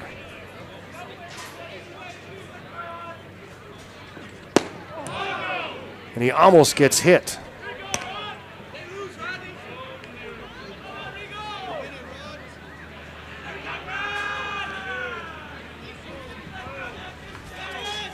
One and 0 with the bases full and 2 away. Rodriguez, a .417 hitter. And he takes ball 2.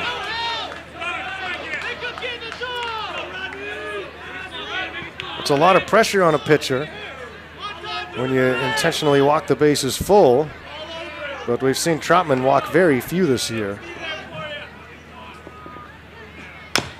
And a chopper. Trotman's going to field it himself. Throw to first in time to get the out.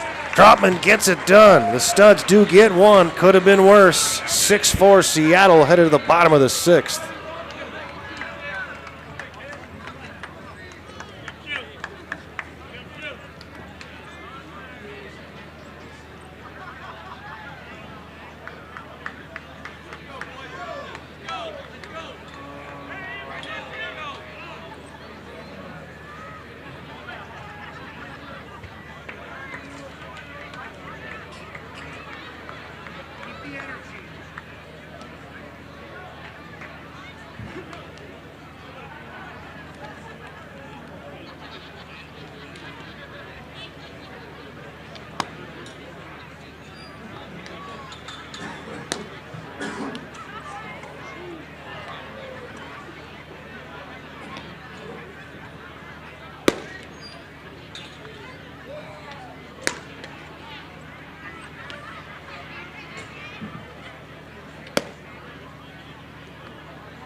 Goldpanners and Studs. We go to the bottom of the 6th inning. Fairbanks trailing 6-4. Dominic Hughes will lead off. Great work for Andrew Trotman. Came into a very tough situation with the bases loaded and nobody out. Studs do get a run. Hughes throwing out the runner at the plate to avoid the second run, and that was the first out, and Trotman did the rest. Hughes pops this one up right side, and nobody can find the baseball, and it drops in, and Hughes is going to go to second, and he's in. All 3 Studs on the right side lost track of that baseball on the lights, and Hughes alertly running hard, realizing what was going on, and he gets all the way to second base, and that goes as a base hit. So a leadoff double for Hughes. And now we go to the top of the order for Caleb Milliken.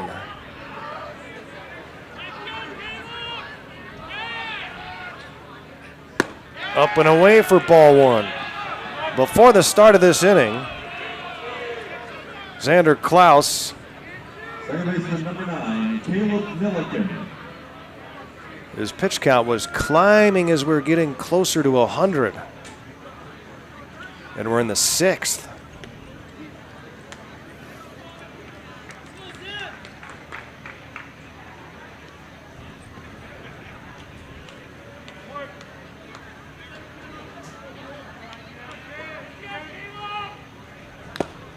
Foul tip into the glove of catcher Will DeForest. 0-1 on Milliken with Hughes at second base. Nobody out here in the 6th inning, the tying run at the plate. Grounded right back to the mound, a little toss to second base. Did he catch that on the fly? I thought that bounced. He must have caught it on the fly because Hughes was doubled off at second base.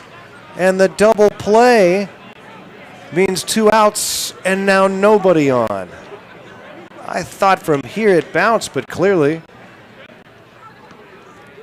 he caught that on the fly. And that erases the leadoff double. And now 2 away.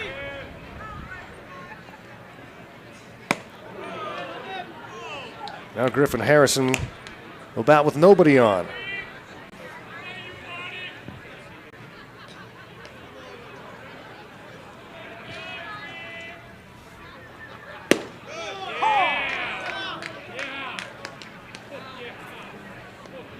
Tough break for the Goldpanners. They get the break to allow Hughes to get the second with nobody out, but then he's doubled off, and that one hits Harrison on the shoulder.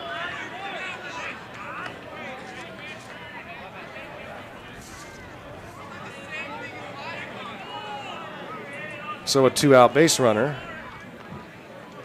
on an HBP, and we get Brock Rudy to the plate. Next batter for the Alaska Goldpanners, number 29, left fielder, Brock Rudy. Brock Rudy 1 for 3 today. A 2-run single back in the 2nd inning.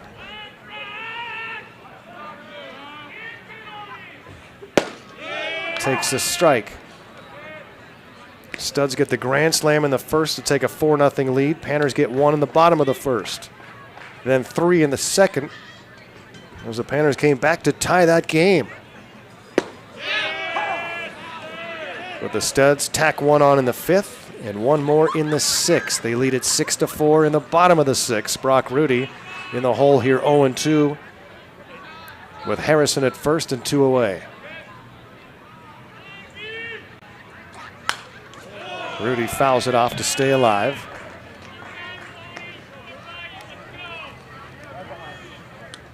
Good ball game here, Goldpanners and Studs.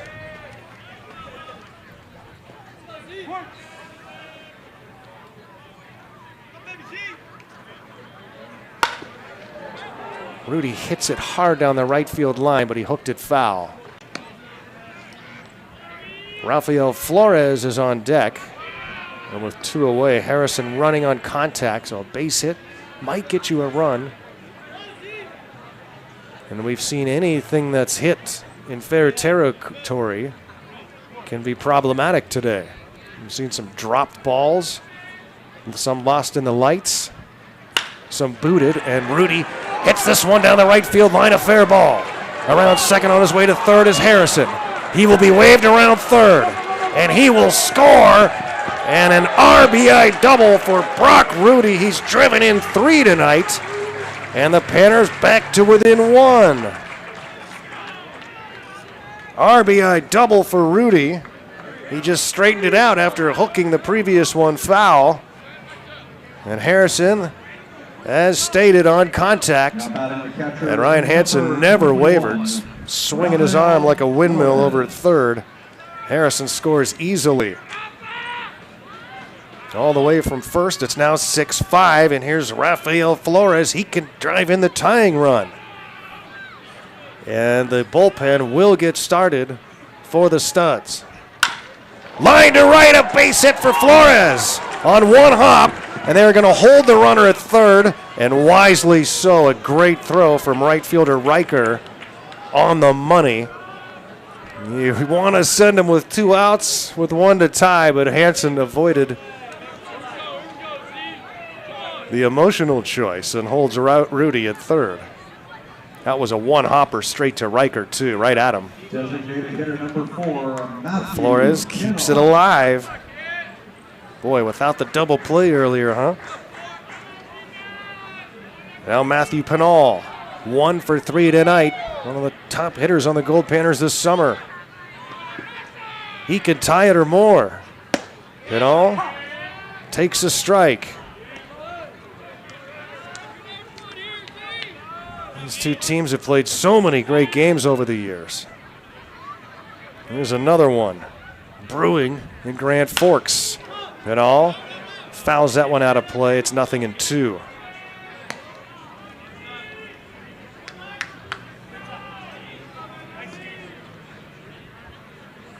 Started the day batting .395 this summer.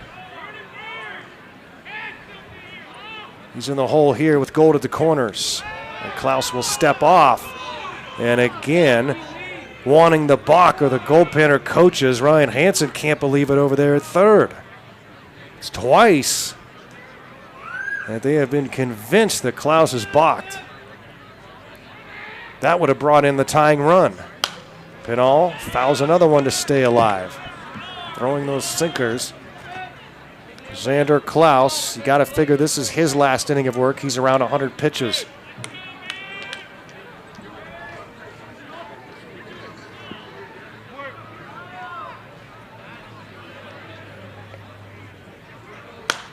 Pinal pops it up. Let's stay playable in front of the Panner dugout. It will, and it's caught by Klaus right in front of the Panners. And that's the final out of the inning. The Goldpanners do get one. A trail at 6-5 through 6.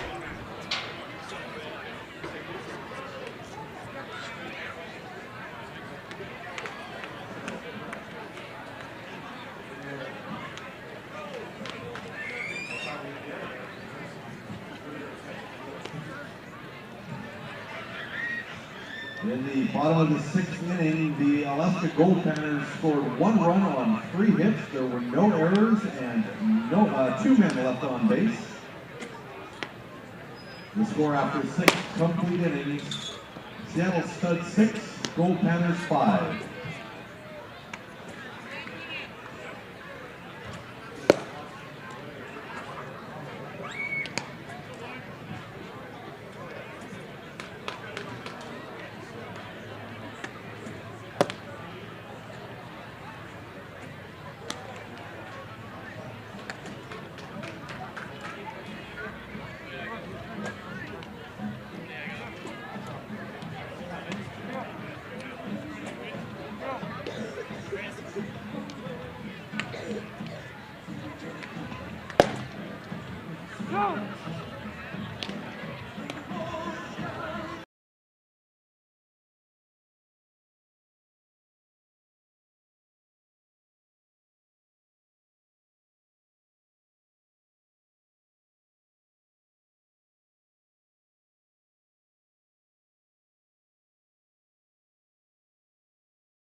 Batting first for the Goldpanners and Studs, we head to the final third of tonight's ball game. Another dandy between Fairbanks and Seattle.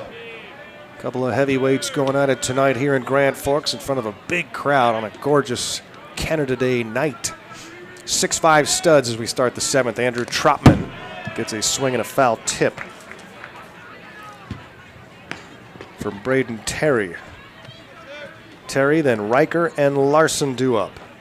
For the Studs, 5, 6, and 7 spots in the batting order. Seattle has not trailed tonight. They took a 4-0 lead in the first.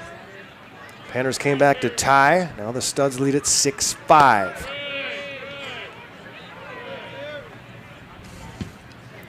Panners again have gotten a lot of base runners tonight. 4 for 12 with runners in scoring position.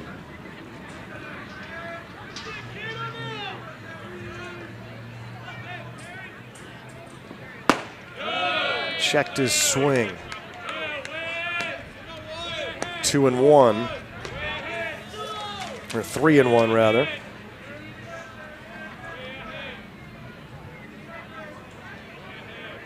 Studs have had the leadoff man on 3 times tonight. 2 of those times that runner came in to score. In the 6th inning, Keegan Wentz came out to start the inning in relief of Corey Braun. Walked the first 2 batters and hit the 3rd. Andrew Trotman came in and did great work, allowing just 1 run. But Trotman walks the leadoff spot here in the 7th. The 3rd time in the game, the Panners have walked the leadoff batter. Folks, at the end of this half inning, we'll do the draw for the 50-50. I can tell you that tonight's jackpot is $300 even. So have the tickets handy at the end of this half inning. Next batter for Seattle, number 10, the right fielder, Landon Riker.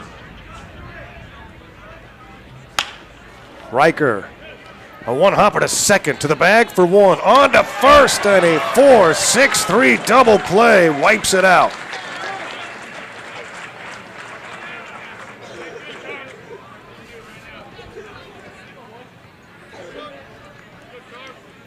Somebody needs a lozenge up there.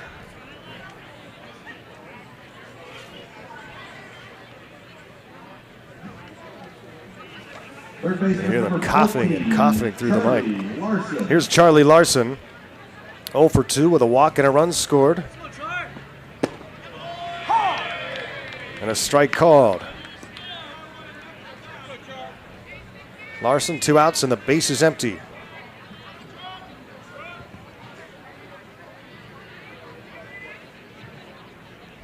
No Goldpanner pitcher tonight has faced the minimum in an inning.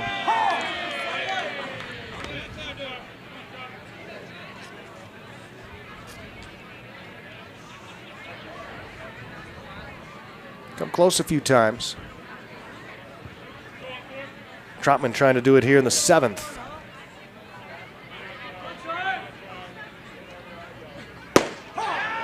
Strike 3 called, and he does. Andrew Trotman strikes out Larson. It's the stretch here in Grand Forks. Studs lead it by 1.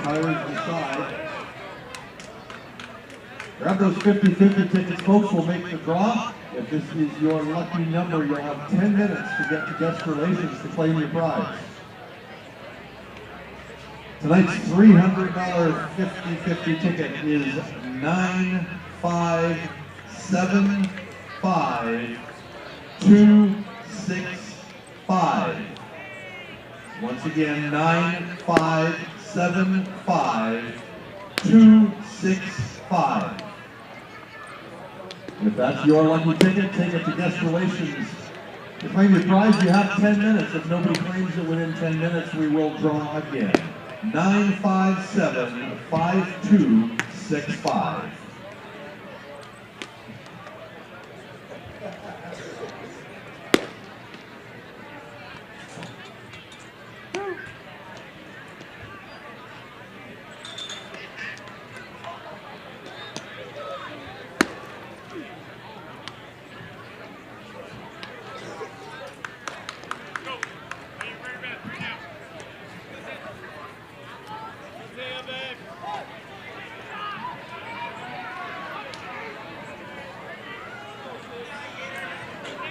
Well, we get into the latter parts of tonight's ball game. The Seattle Studs have a 6-5 lead as we go to the bottom of the 7th. Xander Klaus back out for the Studs. The right-hander, over 100 pitches, will work to Tate Shamau, Cole Alexander, and Caden Clark. Studs trying to squeeze every last drop out of Xander Klaus. Tate Shamau starts with a ball and no strikes. There's a strike on the outside half. 1-1. Klaus to Tate Shamau, who's 1 for 3 with a single and a stolen base. No, he went to second on an error, rather. Can't read my own writing now in the dark press box here behind home plate. This is down low, 2-1 to Shamau.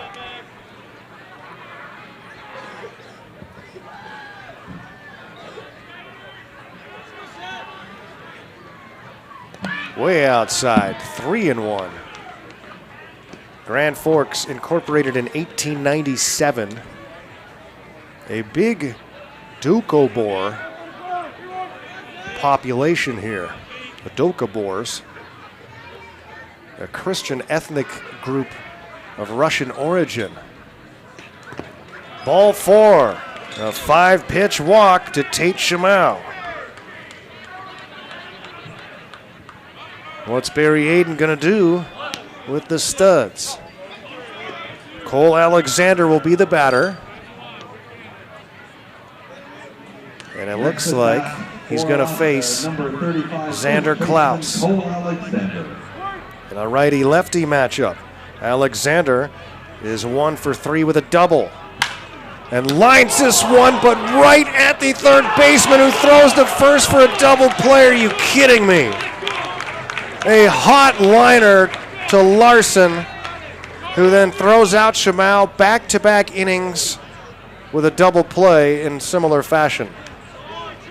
Wow, brutal break for the Goldpanners, and just what Xander Klaus needed. Unbelievable.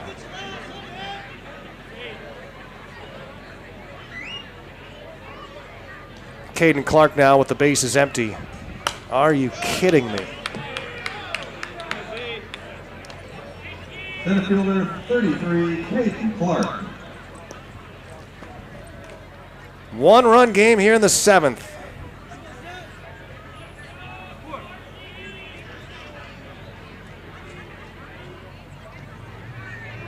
Against Redmond, the Goldpanners hit into 4 double plays, and every time there had been no outs when they hit into the double play.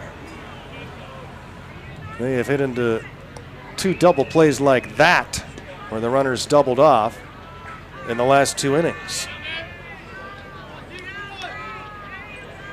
And just a tough break that time.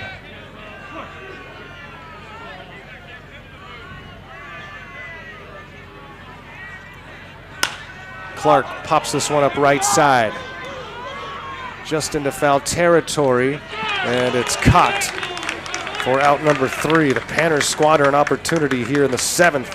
We are going to the 8th inning. It's the Studs by 1.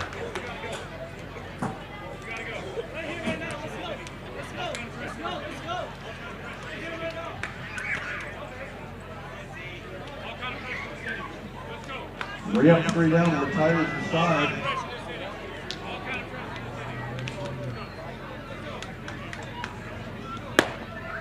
Also, we're waiting to find out if we had a winner in our 50-50. We also did a draw for the raffle, $25 gift card from Tim Hortons. Grab those tickets and look for number 327549. So again, this is a $25 Tim Hortons gift card, 327549.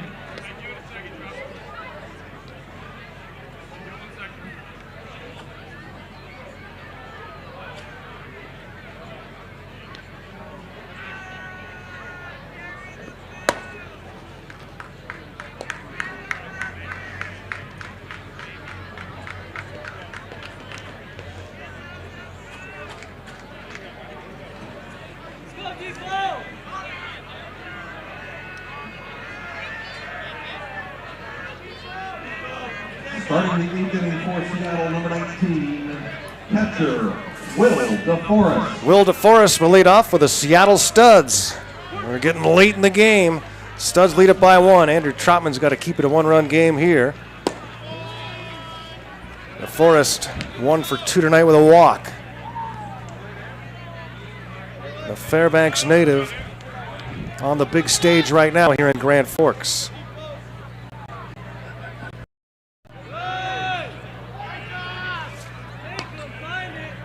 Two balls and no strikes. DeForest, Rhodes, and then the top of the order, Morishige. 3-0.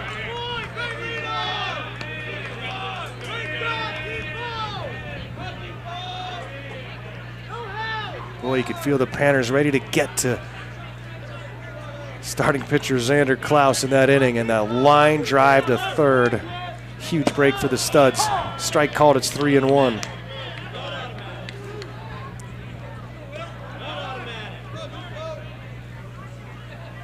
Panners have battled all night long, starting after falling behind 4-0 before their first at bat.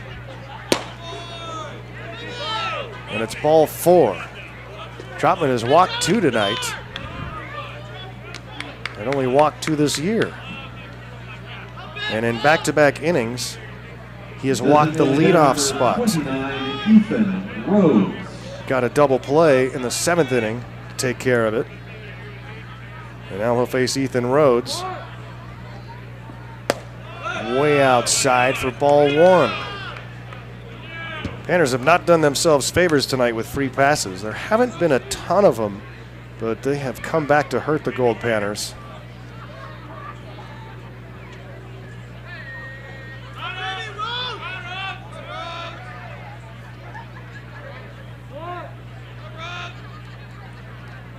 Five walks and a hit batsman. And it's 2-0. Trotman to Rhodes, the 9 spot. Rhodes a sacrifice bunt, a single, and was hit by a pitch. Throw to first, runner back. A 5-pitch walk to DeForest, now 2-0 on Rhodes. Garo Von Dane here in Grand Forks. The winner goes to the championship game. The loser can still go, but they'll have to win a semifinal first. This is a punch bunt right up the first base line, and the sacrifice moves the runner into scoring position. Rhodes gets his job done. And now we go to the top of the order. Makana Morishige.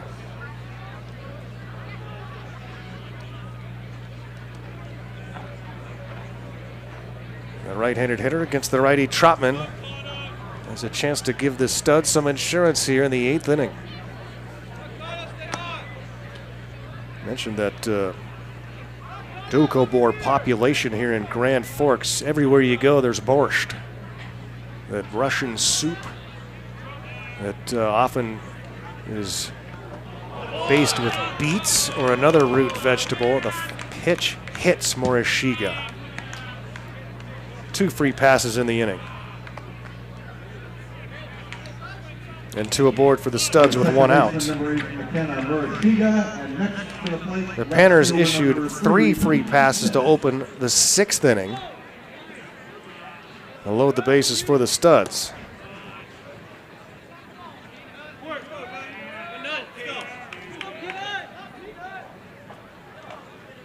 Very clean, efficient pitching for the Panners the last 2 days.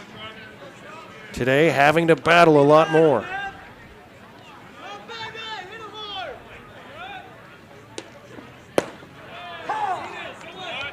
You can get away with a lot of mistakes against other teams.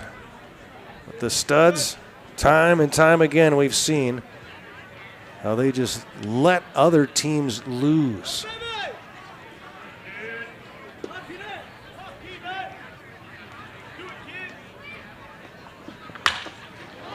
Popped up into left field. Rudy came forward, then went backwards, makes the catch. It is clearly tough to see that baseball in these lights. 50-50 jackpot yet for $300. Smith is the second out of the inning. And yet, despite the troubles the Panthers have had tonight in a variety of areas, they are just one run down. 5-2-6-5. So please double check your tickets.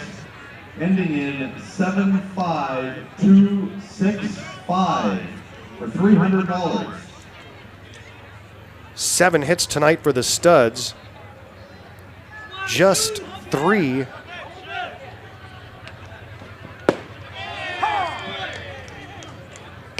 in the last 3 2/3. First baseman Chris Schuchart.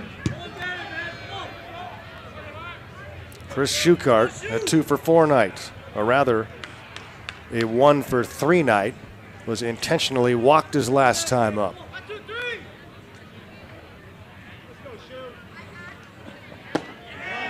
And Chapman misses for a ball. 2 aboard for the Studs, but there are 2 outs. Looking ahead to the Goldpanners in the bottom of the 8th. It'll be Hughes, Milliken, and Harrison due up. Swing and a miss. 1 and 2 on Schuchart. Who will pitch for the Studs in the 8th inning? Do they send Xander Klaus out again?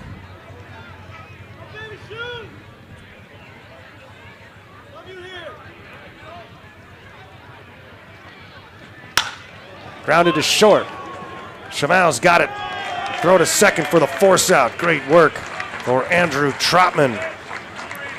6-5 Studs. Panthers coming up in the 8th.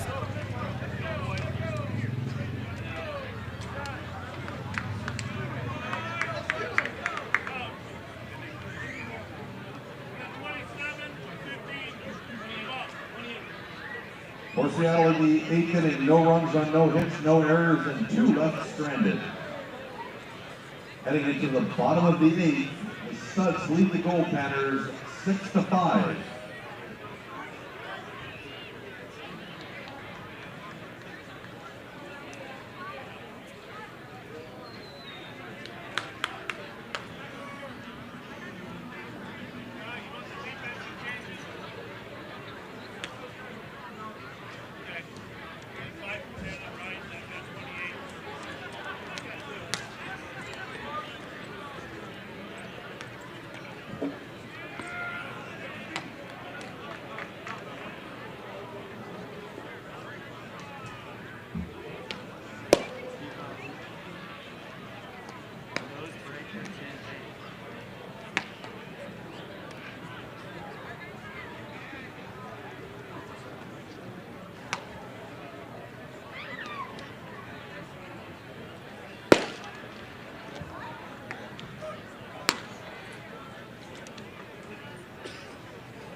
New pitcher for Seattle, number 27, Jacob Bradley.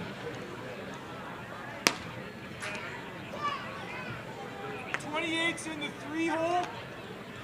28 in the 3. 5 is in the 6. And 27 is on the hill.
Some changes for the Studs as we go to the bottom of the 8th inning. New pitcher into the game. It's Jacob Bradley, the right-hander. Number 27, Jacob Bradley takes over for Xander Klaus, who goes 7 innings, giving up 5. Defensive changes. Number 8 right fielder Dominic Hughes. Theron Perkins comes in to play first base. And in right field, Zaya Ackles takes over.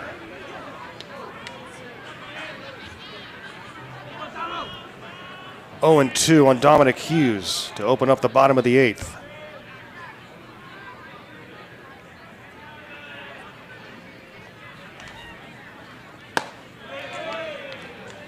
He takes ball 1.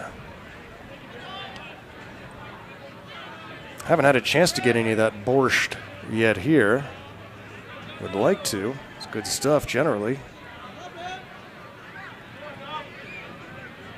The Ukrainian version is what most people know, the beet soup. What borscht is a sour soup made out of a variety of root vegetables. Doesn't have to be beets. And again, because of that Russian Dokobor population that's here. Takes ball 2, does Hughes. A pacifist Russian Christian group rejected things like materialism and church hierarchies and the Orthodox Church. Hughes strikes out swinging. 1 away here in the 8th. Panthers have 5 outs to try and come back in this one. And we'll start with Caleb Milliken here with 1 out, and the base is empty. At the top of the order today, went 2 for 4 against Klaus. Now goes against the right-hander Jacob Bradley. 3rd appearance for Bradley this year, 8 2/3, no runs on just 4 hits. 5 Ks, no walks. Panthers going to have to earn it.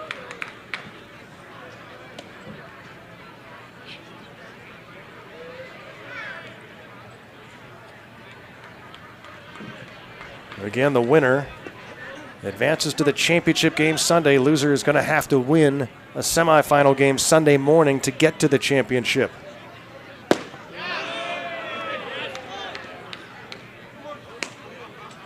Ball and a strike on Milliken.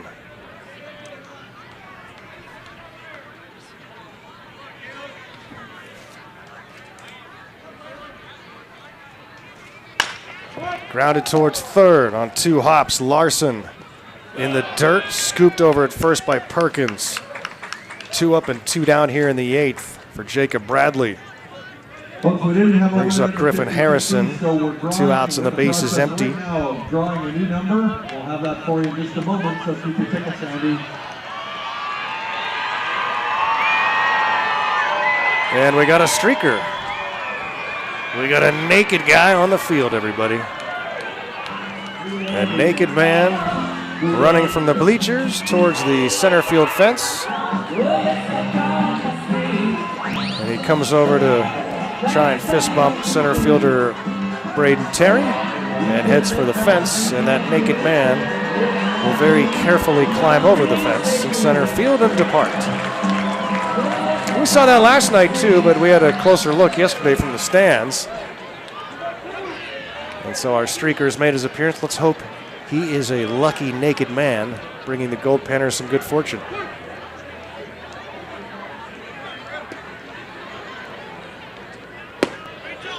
Strike called. 2 outs, base is empty. Griffin Harrison, the batter, he's 0 for 3, was hit by a pitch and scored in the 6th inning.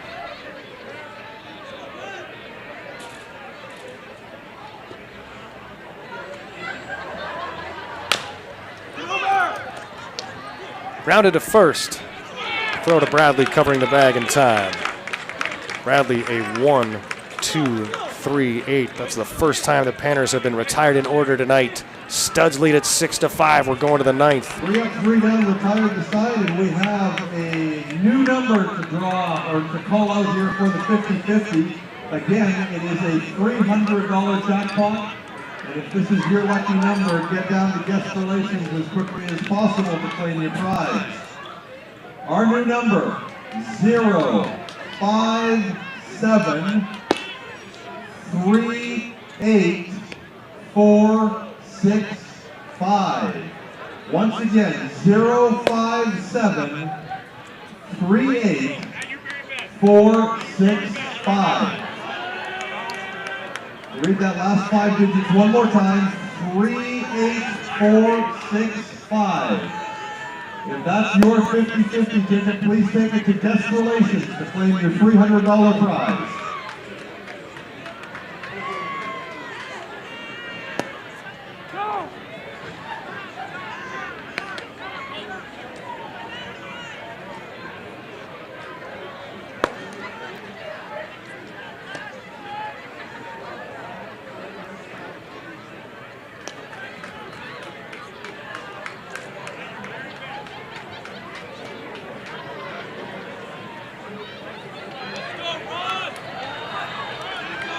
We go to the 9th here at the Grand Forks International on Canada Day. A gorgeous night for baseball, just a slight breeze blowing to left. The Panners trail at 6-5 against the Studs in a huge game here tonight in front of a big, raucous crowd on a Friday night in Canada.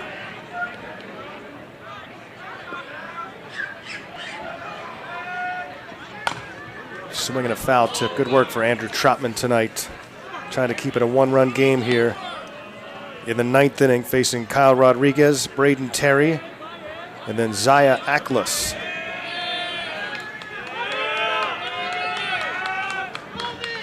Rodriguez 2 for 4 tonight with a double, an RBI, and a run scored. It's popped up, playable. Who's going to get to it? The right fielder Hughes calling for it, and will make the catch. 1 up and 1 down here in the 9th. For the Goldpanners in the bottom of the 9th, they will look to Brock Rudy, Rafael Flores, and Matthew Pinal to get something going. Next up for the Studs, pretty good big three right there. But they're going to have to do it against the veteran Jacob Bradley, who hasn't given up a run this year.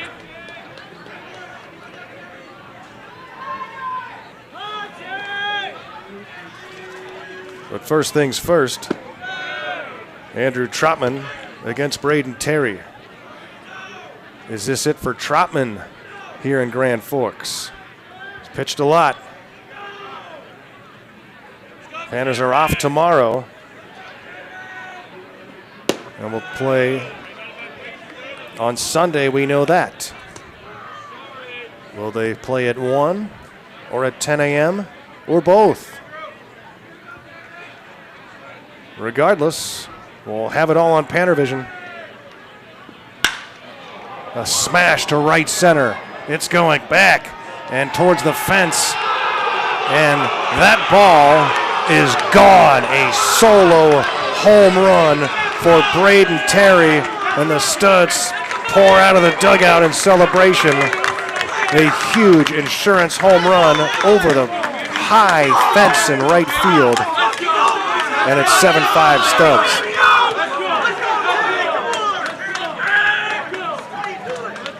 The Studs had 2 home runs this season. They've hit 2 tonight. A grand slam in the first, and now the solo shot for Terry. It was Landon Riker in the first. Right fielder, number 5, Zaya Aklas. Now here's Zaya Aklas' first plate appearance tonight. That's a massive run for the Studs.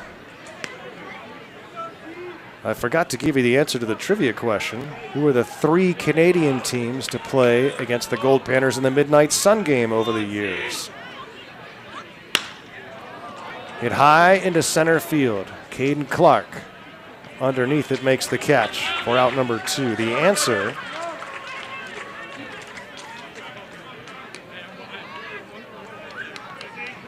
the Alberta Generals in 1977,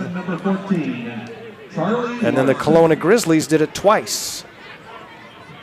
In 97 and 98, the Kelowna Grizzlies. from beautiful Kelowna, just up the road here, about 2-hour drive from Grand Forks. Swing and a miss. 7-5, the Studs now in front. Panners now need 2 to extend this game.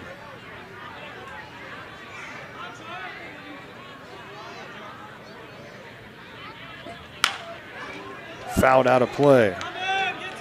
Panners have been fighting back all night. Studs took that 4-0 lead on the 2-out, 2-strike grand slam in the first. Safe to say the Studs have been opportunistic tonight. They have made the most of their chances. Goldpanners with 10 hits, the Studs with 9. Hit into center field. Clark drifts back, makes the catch. We're going to the bottom of the ninth. The Studs pick up a huge insurance run. It's 7-5. Last chance for the Goldpanners when we come back. 1 run on 1 hit. There were no errors and no one left on base. Heading into the bottom of the ninth, the Seattle Studs lead the Alaska Goldpanners 7-5. Still looking for a 50-50 ticket winner. I'll read that number one more time. For $300. Your 50-50 ticket number 0, 5, 7, 3, 8, 4, 6, 5. Again, 0, 5, 7, 3, 8, 4, 6, 5. You have less than 5 minutes. If that is your ticket, take it to Guest Relations to claim your $300 jackpot. 057 38 465.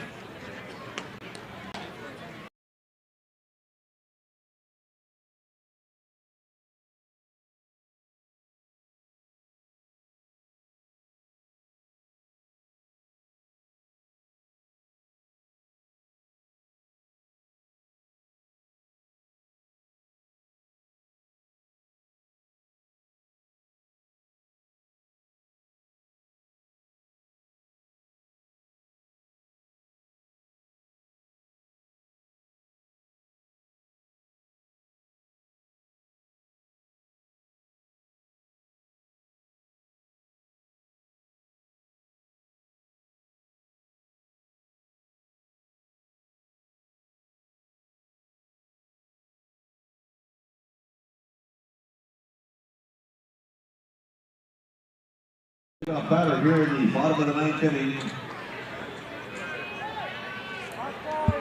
Here we go, last opportunity for Fairbanks. Number 29 left fielder. And they'll send Brock Rudy, Rafael Flores, and Matthew Pinal to the plate here against Jacob Bradley.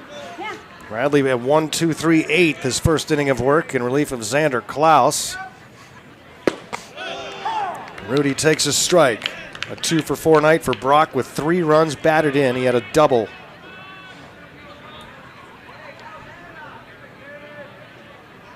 Panners have out-hit the Studs by 1, but the Studs lead the game by 2. Rudy, a roller to the right side. Bradley takes it himself to the bag and beats Rudy. 1 up and 1 down. The Panners have just 2 outs left. The Studs are that close to sealing up their spot in the championship game. The Panners would then have to win the semifinal game at 10 a.m. to earn a rematch with these Studs. Rafael Flores trying to give the Goldpanners a base runner and bring the tying run to the plate. Oh boy, you can look back through the scorebook and see so many things in this game. But right now, it's all about Rafael Flores sparking some offense here in the ninth. Takes a strike from Jacob Bradley. Garrow Von Dane here in Grand Forks. We're going to wrap it up quick when this game ends because the bus will be leaving quickly and we got to tear down all of our Pannervision stuff. Chopped right side and fielded cleanly by the first baseman Perkins. 2 up and 2 down for the Panners here in the 9th inning. Panners do not have a base hit since the 6th. They had 3 hits in the 6th inning, including 2 doubles, but are only able to get 1 run out of it. And now the final hopes rest on the shoulders of Matthew Pinal, who is 1 for 4 tonight and lines this one foul. Tate Shamau moves to the on-deck circle. 9, 2, 6, 9, Panners trail up by 2 here in the bottom of the 9th inning.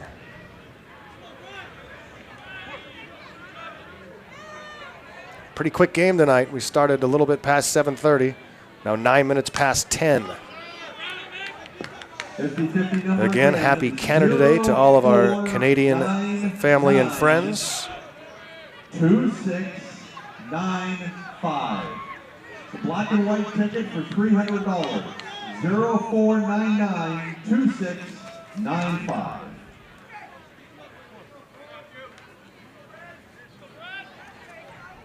Oh-2 pitch to Pinal.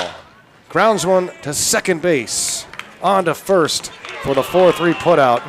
Back-to-back 1-2-3 innings for Jacob Bradley to silence the Goldpanners. And the Studs have earned a trip and punched their ticket to Sunday's championship game. The Panners will lick their wounds. They will have a day off tomorrow and play at 10 a.m. on Sunday in this semifinals against an opponent to be determined. Follow my Twitter. I'll let you know what happens in tomorrow's games and who the Panners will play at 10 a.m. on Sunday. And they will hope to earn a rematch with these Studs at 1. Garrow Von Dane saying so long from Grand Forks. My thanks to Danny Vaziri producing and engineering the broadcast, and all of you tuned in to Goldpanners baseball here on Pannervision. Join us Sunday. Tune in, turn on, and pan out with more Goldpanners baseball in the semifinals at 10 a.m. Pacific. Garrow Von Dane saying so long. The Seattle Studs defeat the Goldpanners 7-5. Good night, everybody.